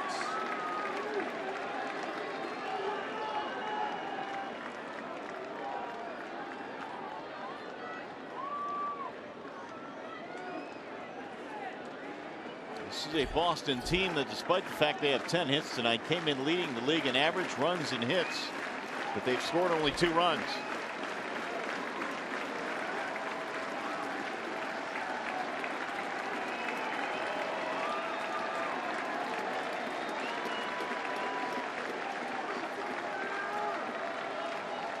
Finally, here comes the changeup.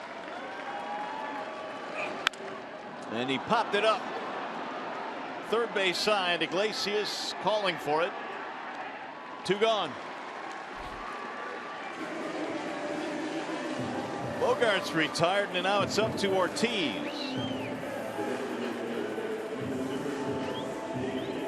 David Ortiz 1 for 4 tonight with a single. They're telling Aviles now to run to the other side. They want him to play in right field, short right field. So they'll employ the shift here against Ortiz.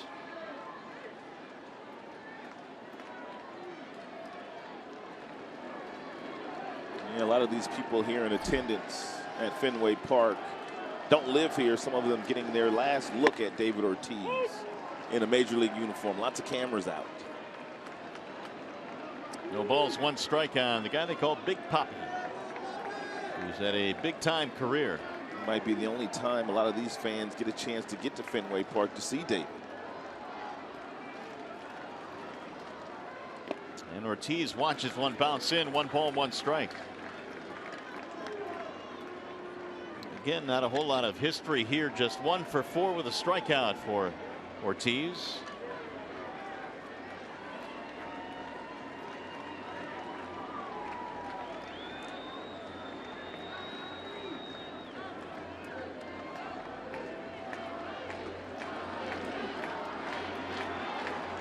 And Frankie now ready with the 1-1.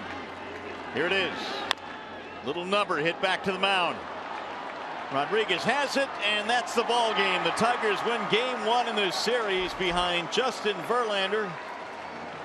And a 2-run shot from Iglesias. 4-2 your final score. Nice job tonight by Francisco Rodriguez and also Brad Ausmus going to him to get the 4-out save. It's the 2nd time this year. And Rodriguez has a 4-out save. He did it against his former team, the Los Angeles Angels of Anaheim. 4-2 the final score. Tigers